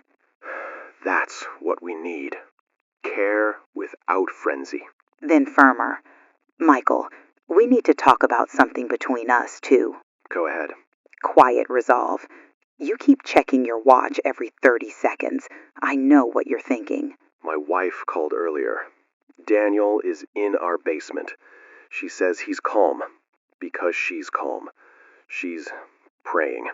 I can hear it in her voice.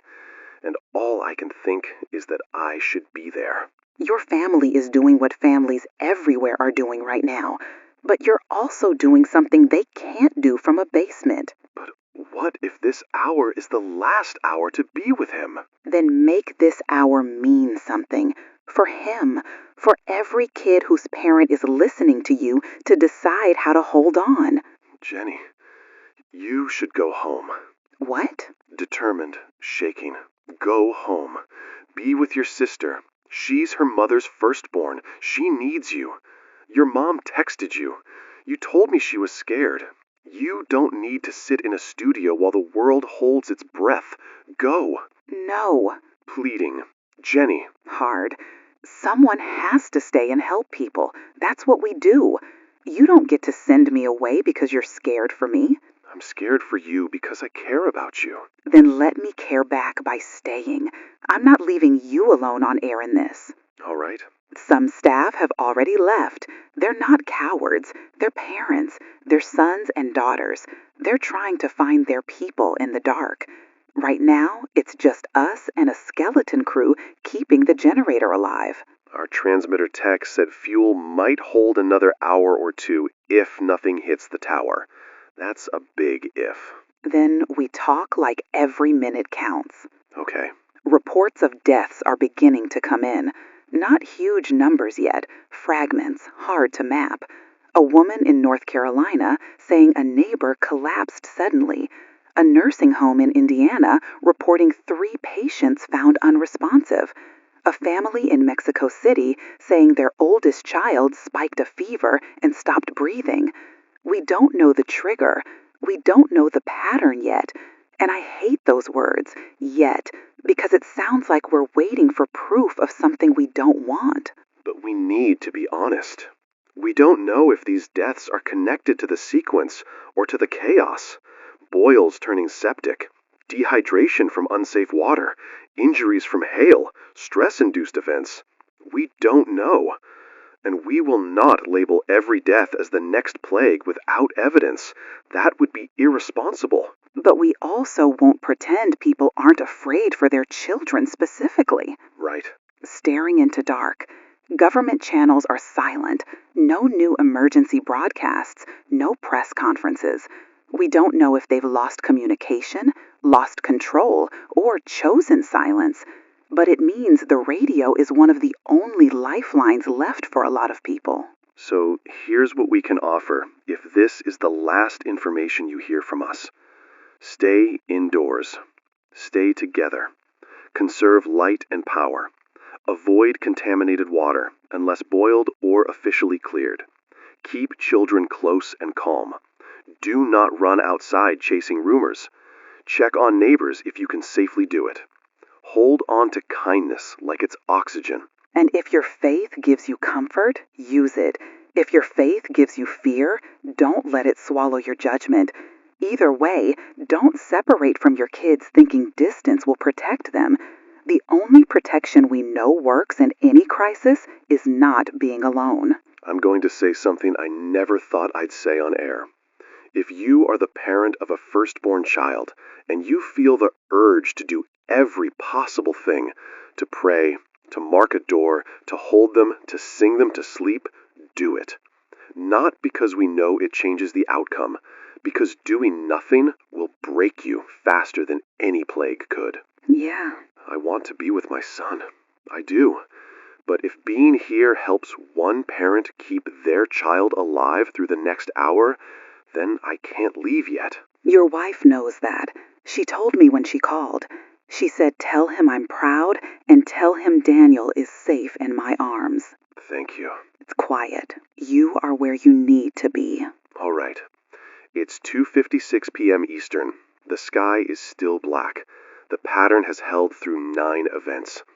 Fear of a 10th is spreading worldwide. Parents are calling in terror.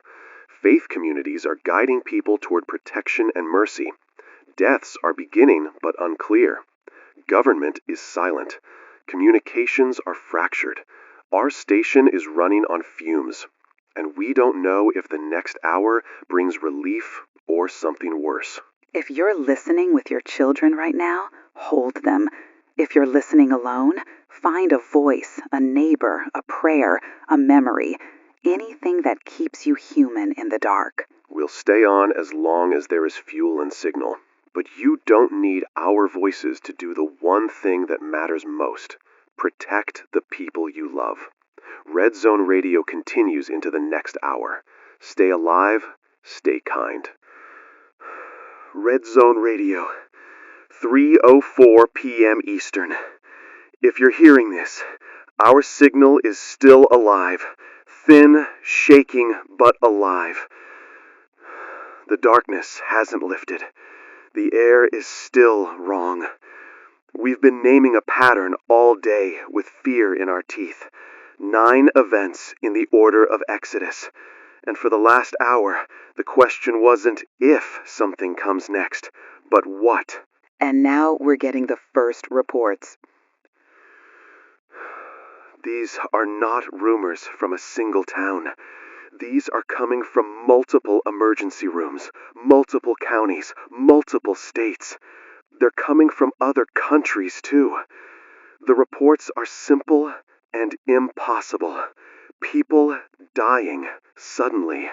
No warning, no injury, no fever spike. Just gone. And the detail that keeps repeating over and over is that the deaths are firstborns. I hate saying that. I hate even forming those words. But that's what the hospitals are telling us. That's what callers are saying through tears. That's what international wires are saying in the same stunned language.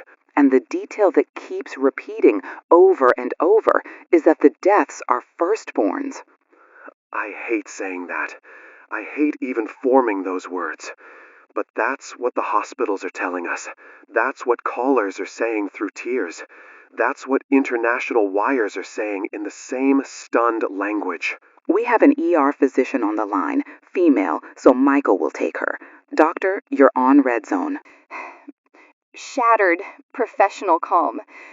Michael, this is Dr. Asha Patel at a hospital outside Newark. We're in triage chaos. It started about 20 minutes ago. Families running in, carrying children, teenagers, adults, all unresponsive. No pulse, no oxygen response. We're trying CPR, intubation, nothing. It's like their bodies stopped. Michael, this is Dr. Michael. Are these patients connected in any way besides timing? We started logging family position because we were desperate for any clue. Oldest child, first baby, firstborn son, firstborn daughter. One woman's first child was 32, and he collapsed at his desk. We can't explain it. We can't reverse it. I'm saying that on air because people need to know we are not withholding help. We don't have help. How many? Too many. Like a wave. We're losing them faster than we can record names. We've never seen anything like it. It's everywhere at once. Doctor, I'm so sorry. What can you tell families listening right now? Stay with your loved ones. If someone collapses, call emergency services. But understand we are overwhelmed. Keep them comfortable. Keep them loved. We don't know if there's any prevention. We just know it's happening. Thank you for telling the truth. Thank you for being there. Please, take care of yourself as much as you can. We're trying. Goodbye. No prevention. That's the sentence that makes everything else go quiet. We're also getting the same from Detroit, from Houston, from Los Angeles, from small towns where the nearest hospital is 40 miles away. Same pattern, same helplessness. There's a male caller on line 1 whose dispatcher screened him as urgent. He's male, so I'm taking this. Sir, you're on with Jenny. Tell me your name and where you are. Screaming, unraveling. Jenny, this is Mike. Phoenix, my daughter Lisa, she was fine 2 minutes ago. She was sitting right next to me. She just stopped breathing. Lisa. Mike, I'm here. Listen to me. Get her flat on the floor. Put your ear to her mouth. Check for breath. Check for a pulse at her neck. If there's no pulse, start chest compressions right now. Hard and fast in the center of her chest. Do you hear me? I'm doing it. Oh God, please. She's my first baby. She's my oldest. Keep compressions going. Don't stop unless you feel her breathe. If someone else is with you, have them call 911 on any line that works. If you're alone, keep doing compressions and shout for help. Mike, stay with me. How old is she? 10. She's 10, Jenny. She's 10. Please, what's happening to her? I don't know. I don't know why this is happening, but I need you to keep trying. Keep your hands moving. Count with me if you can. 1, 2, 3. I can't. She's limp. Mike, keep going.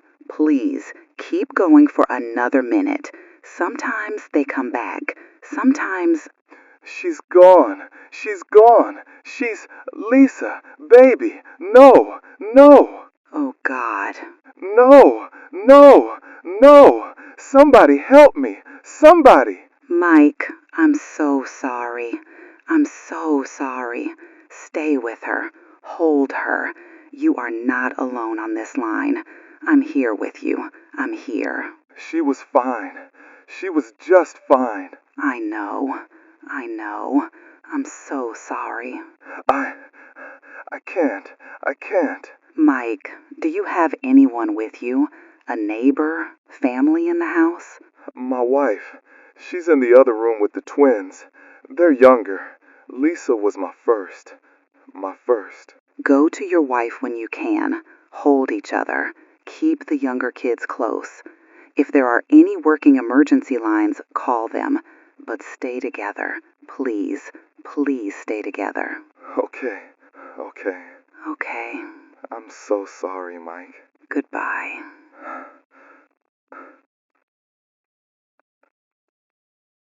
Oh my God. Numb. Devastated. Folks, you just heard a father lose his firstborn in real time. There's no professional sentence for that. There's no radio training for that. We are not okay. And if you're living this right now, you're not okay either. I'm not going to pretend. I can't pretend. We have to keep telling you what we know. Because the only thing worse than grief is grief without any light, any warning, any human voice beside it. The reports are global. London, Lagos, Mumbai, Sao Paulo, Sydney, hospitals calling the same thing. Firstborns collapsing simultaneously. Millions, maybe more. It's like something passed over the world in one breath. An hour ago, we feared it. Now, it's here. God, please have mercy. Please stop this. Please protect the children we can still hold. Jenny. I'm sorry. I can't. Don't apologize. Just don't disappear. Stay with me. I'm here. I can't reach my house. The phones are dead. The cell towers out here went down 30 minutes ago. I've tried the landline 3 times. Nothing. My wife. My son. I don't know. I don't know if Daniel is... Your wife said she had him in the basement. She said she was holding him. She said she was praying. Hold that, Michael. Hold that. He's my firstborn. I know. Then a brittle attempt to do the job. We need to tell people what to do now. Not what this means. What to do. If your firstborn is with you, keep them close. If they collapse, try CPR. Call emergency services. But don't blame yourself if help doesn't come. This is not a failure of love. This is something beyond medicine. Don't send your kids away to be safe somewhere else. There is no somewhere else. There is only with you or without you. Be with them. If you have a faith practice, use it. If you don't, use whatever keeps you human. Sing to them, tell them stories, hold their hand. Don't let their last moment be alone because you're chasing an answer outside. People are calling religious and secular lines, saying the same thing. It's real. There's no more debate on whether this is natural. Not after this. Yeah, the scientific desks aren't arguing anymore. They're grieving with everyone else. Terrified, noticing the room. The generator just dipped. Lights flickered. We might not have much longer. Fuel pressure is dropping. We're trying to stretch it. If the signal goes, I need you to remember what we said in the last hour. You don't need us to do the most important thing. Stay with your people. Stay alive. Stay kind. I don't want to leave people in silence. We won't if we can help it. There are neighborhoods right now where you can hear the screaming through the dark. Parents running door to door checking on oldest kids. Some are, some aren't. The shock is like the air got punched out of the world. There are no words big enough. Barely coherent prayer, then words. I keep thinking of all the families in every time zone, all holding their first children, feeling the same terror at the same instant. There's no border against this. No bunker, no money, no policy. It's like humanity got put in one room and the door shut. If you're hearing this and your firstborn is still breathing, don't let fear steal the time you have. Every second with them is sacred right now. Don't waste it on speculation. Use it on love. We've got no more verified official statements. Government is silent. Emergency lines are failing. This is not because people don't care. It's because systems can't move fast enough for what's happening. Nothing can. Gentle, traumatized. If you're a younger sibling listening and your older brother or sister is fading, hold them. Speak to them. Let them hear your voice. Don't step away because you're scared. You'll regret that forever. It's 3:52 p.m. Eastern. The 10th event is unfolding worldwide. Firstborns are dying suddenly and without explanation. Hospitals confirm no medical mechanism. Families are losing children in their arms. The darkness still covers the day. The world is changed in a single afternoon. We are still on air, barely, to tell you one thing that matters more than any theory. You are not alone in this grief. Every city, every country, every family is facing the same horror. And your love for your child, whether you save them or lose them, is real, and it counts. Shaking, whisper, "We're here. We're still here." Please, let this pass. Please, let the rest of them live. Please. Voice tightening with failing power. If we drop in the next hour, remember us as voices that stayed with you in the worst day. And remember yourselves as people who loved as hard as humans can love. Quiet, final fear. Red Zone Radio continues into the next hour. If this is the last thing you hear from us, hold your people, hold your light, hold your mercy. Hollow, exhausted beyond words. Red Zone Radio, 4:06 p.m. Eastern. I'm saying the time because it still matters to mark what a human day looks like, even after what just happened. Our generators are sputtering but holding. The darkness outside, it's thinning in places, not everywhere. Some say a gray, bruised light is trying to come back. Some say it's still pitch. But across the board, the 10th wave has slowed. Not ended cleanly.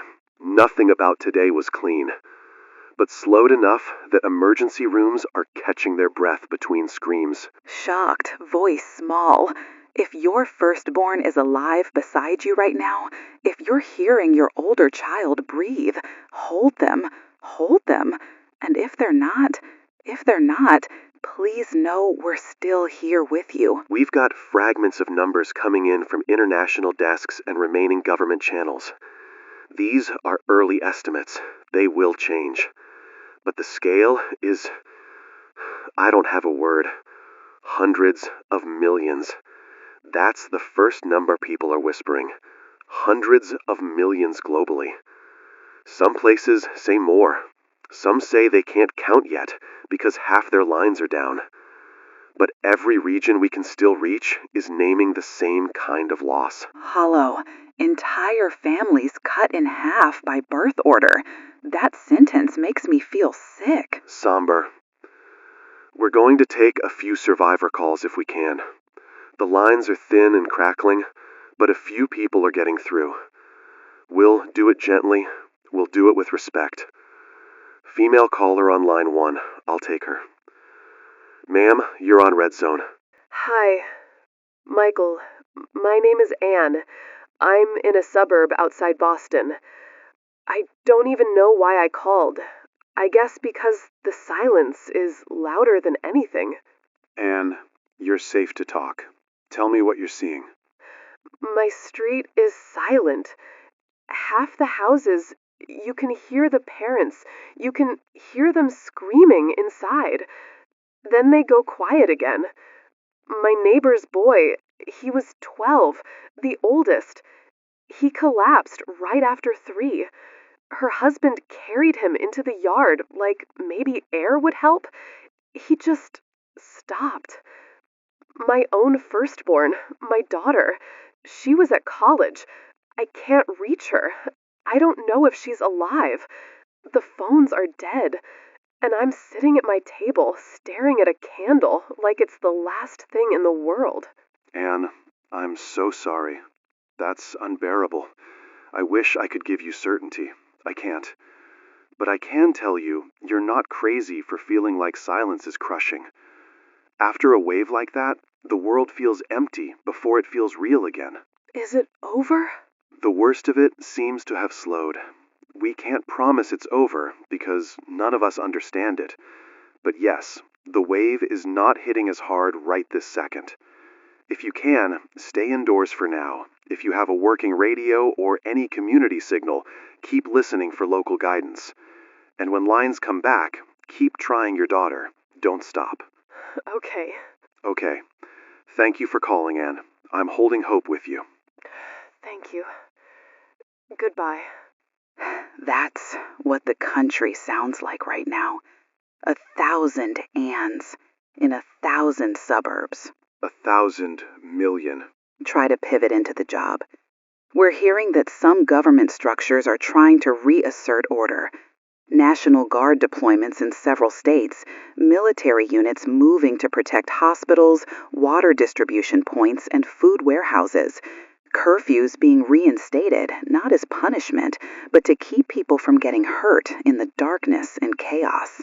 I want to stress something. If you see uniformed services in your area tonight, it doesn't necessarily mean oppression. It may mean they're trying to keep order over a shattered grid, keep supply lines from being looted by desperation, and keep emergency routes open. That said, listen to your local stations. Follow instructions that protect life and avoid confrontation. Everyone is raw right now, including the people in uniform. I never thought we'd be saying avoid confrontation after a day like this. As if anyone has strength left to fight. Some do. Grief makes people do strange things. Be gentle with each other. There's another layer people are already reaching for. Meaning. Why did this happen? Why first? Why not all children? Why not everyone? Why some and not others? We don't know. We are not lying when we say that. We do not know. Everyone out there who claims to know is guessing through pain. But human beings can't sit in a void, so they're filling it. Some faith communities are saying this was judgment. Some are saying it was deliverance. Some are saying it was a test. Some are just mourning without words. And the scientific community. I don't think people understand what this did to them. To us. It didn't just kill people. It broke the map of how reality works. Labs, universities, hospitals, meteorology desks, everyone trained to find mechanisms is standing in rubble. Some will rebuild.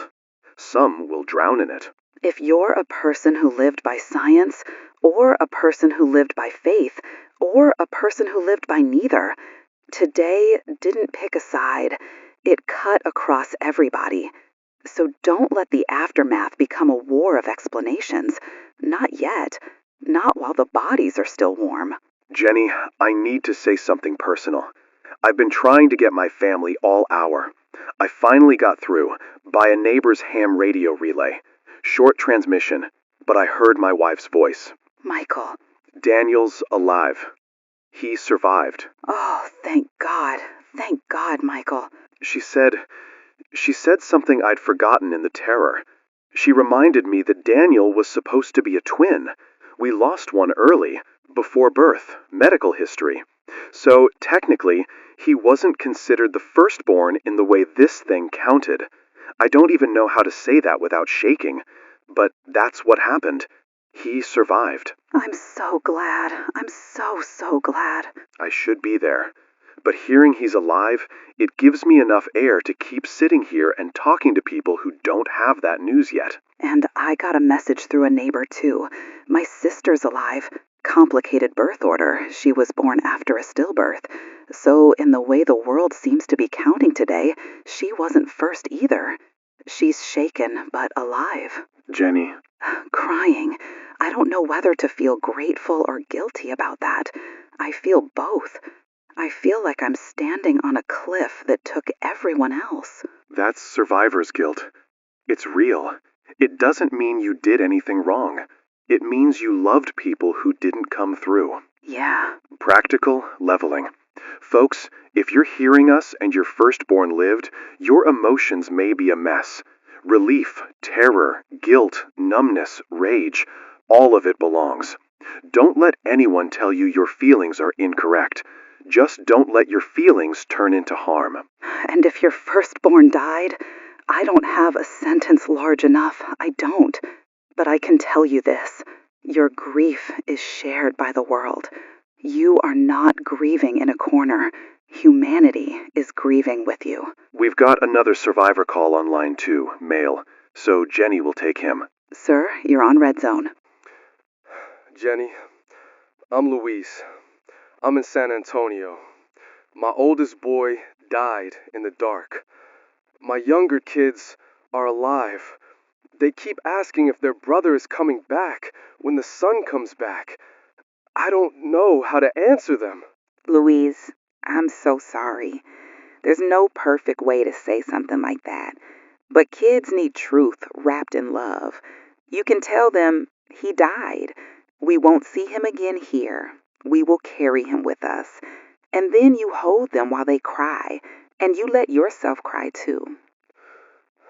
I don't want them to be scared of the dark forever. They will be at first. You will too.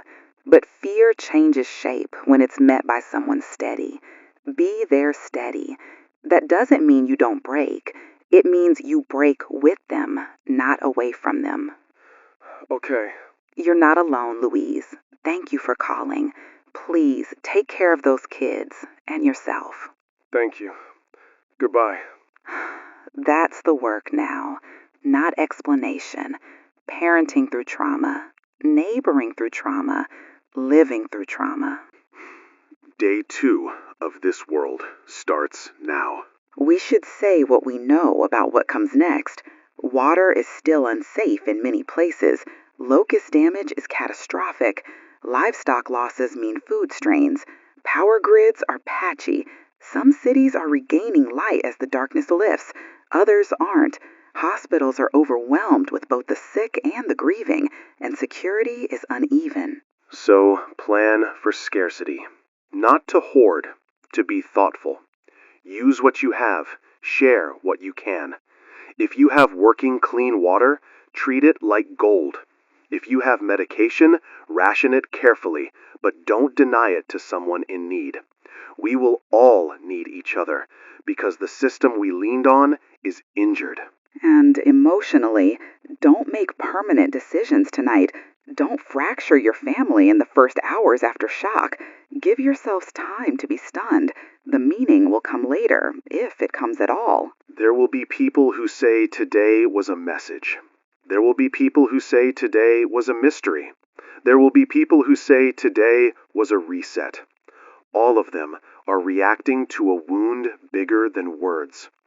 Maybe the only safe meaning right now is we have to rebuild a world for the children who remain. Yeah. Yeah. It's 4:56 p.m. Eastern. Early global estimates suggest losses in the hundreds of millions, concentrated among firstborns. Survivors are calling in numb and shattered. Government and military resources are moving to restore order and protect essentials. Faith communities are interpreting, arguing, mourning, and sheltering people. Scientists are in crisis, searching for a new framework of reality. And here in this studio, two hosts who thought they might lose their families learned they survived, by quirks of birth order that feel both miraculous and cruel. And if you're hearing this, you survived. I don't know why. None of us know why. But you're here. And we're all here together, in whatever comes next. We'll stay on into the next hour, as long as fuel holds, to keep you company in the new silence. Red Zone Radio continues. Red Zone Radio, 5:06 p.m. Eastern. We're still here. I'm honestly surprised we're still here.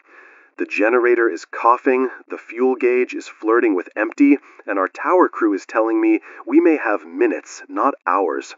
So if you have been listening all day, if you are just finding us now, if you're hearing this live, or you're hearing a recording later, whatever later means after today, this may be the last time you hear our voices.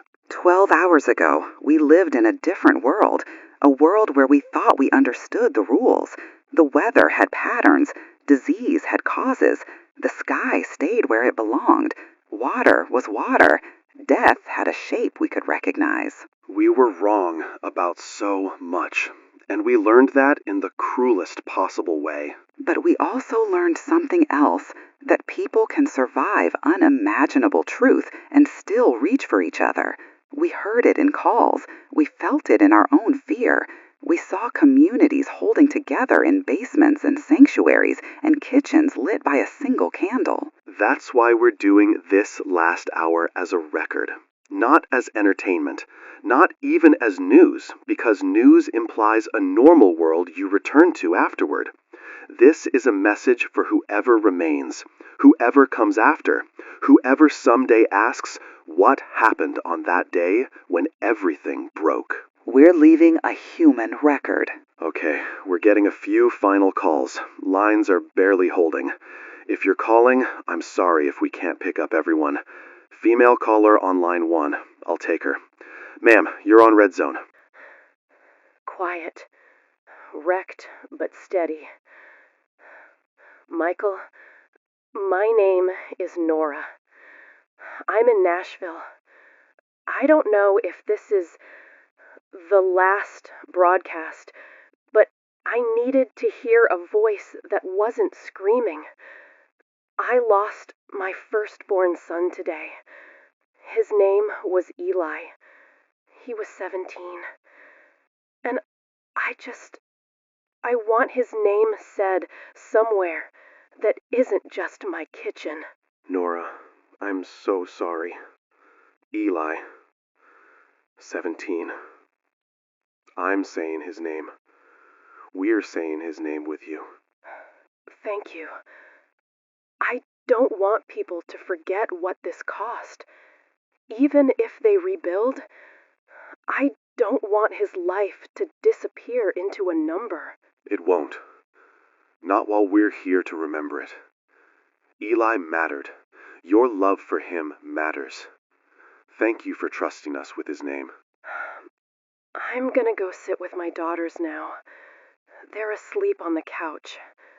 I don't know what tomorrow is, but they're here. So I'm here. You're doing the bravest thing there is. Staying. Go be with them, Nora. We're with you. Small.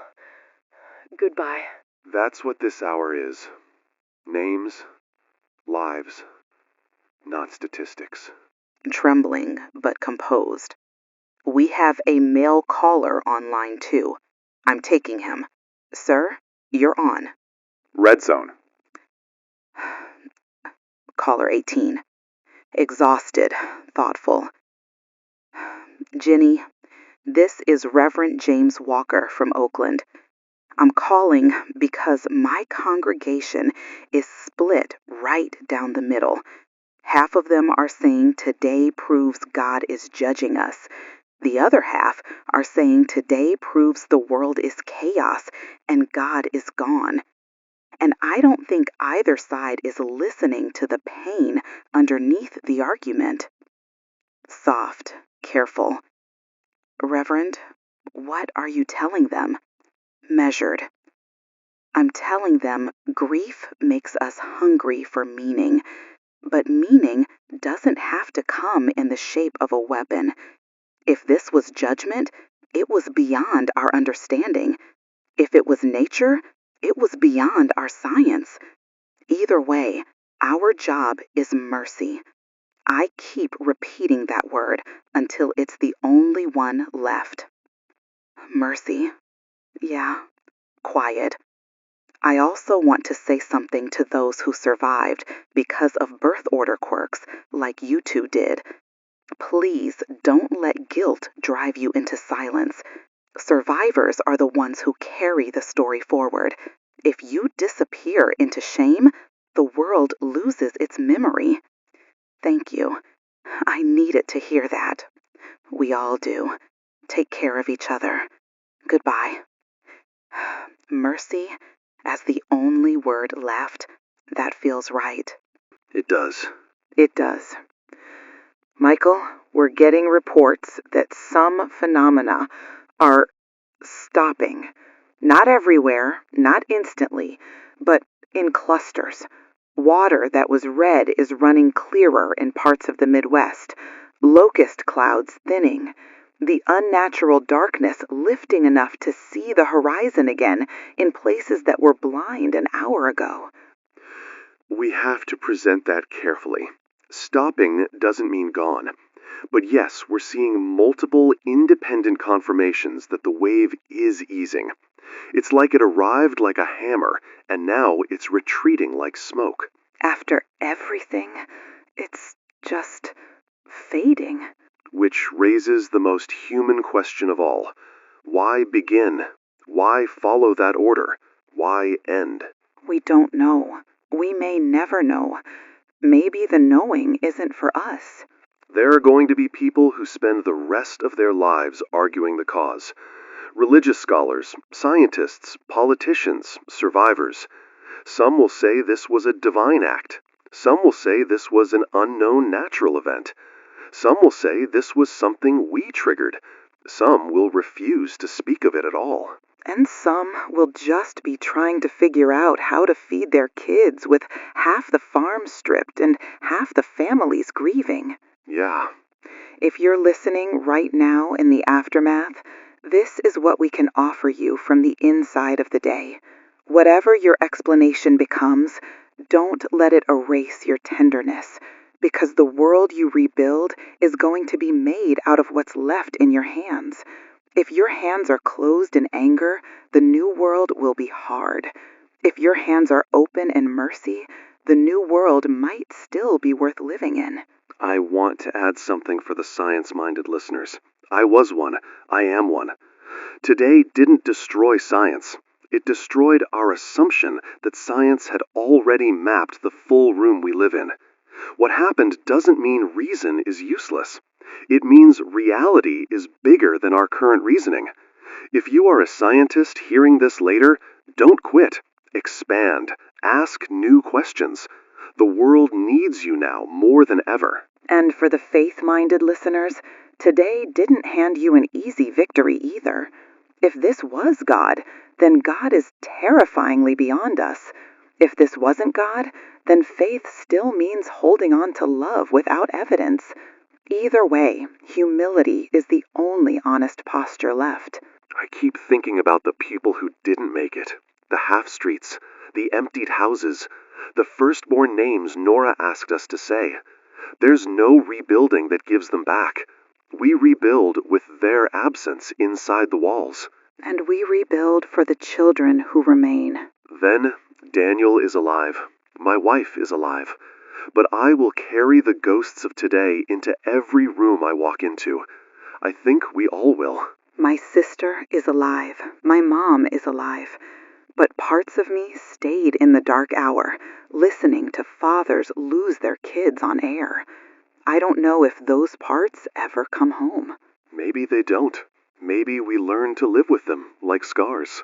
To future listeners, if you're hearing this years from now, maybe in a classroom, maybe on a cracked phone, maybe on a day when the world feels normal again, please understand we were not brave because we were fearless.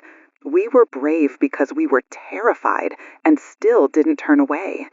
We stayed because people needed a voice in the dark. This is Michael Hale from Red Zone Radio. If you're hearing this later, you probably didn't know me. I was a morning host with a stubborn belief that if you tell the truth calmly, people can survive almost anything. Today proved that belief right and wrong at the same time. The truth was bigger than calm, but calm still helped people hold on long enough to hear it. I'm Jenny Ward. I asked questions for a living. Today, I learned some questions don't get answered in a human lifetime, but asking them together still matters. If there's anything I leave behind as a record, it's that. We asked together. We grieved together. We survived together. Our tech is telling me we've got maybe a few minutes of fuel. The lights are already dimming. So I want to say goodbye to the people who carried us through this day. To every caller who used their last strength to warn a stranger. To every nurse and doctor who kept working after hope ran out. To every neighbor who opened a door when fear said close it. To the parents who held their children in the dark and loved them like the world depended on it. Because maybe it did. And to those who didn't survive, your lives are not a footnote. You are the shape of the world now. We will rebuild around your names. To my wife, if you hear this recording later, you saved our son twice today. Once by remembering what I couldn't, and once by holding him through the hour I couldn't reach you. I love you. I'm coming home if the roads let me. To my mom and sister, I'm okay. I'm not okay, but I'm alive. I'll find you when I can. Keep the lights low and the doors locked until there's real daylight again. Folks, if the plagues are ending as suddenly as they began, if the water clears, if the insects vanish, if the sky returns, remember that recovery isn't a switch, it's a road. There will be hunger, there will be grief, there will be anger. There will be people who try to use this to control you. There will be people who try to pretend it never happened. Don't let either win. Keep your memory. Keep your mercy. Build a world that doesn't waste the survivors. Breathing shallow, signal wavering. We're almost out. I don't want to dramatize an ending. It's just a generator. But endings matter. So if this is the last thing you ever hear from Red Zone Radio, hear it as what it is. Two human beings saying, we saw you, we heard you, we were with you. You were never alone. Fading, so you know you're not alone.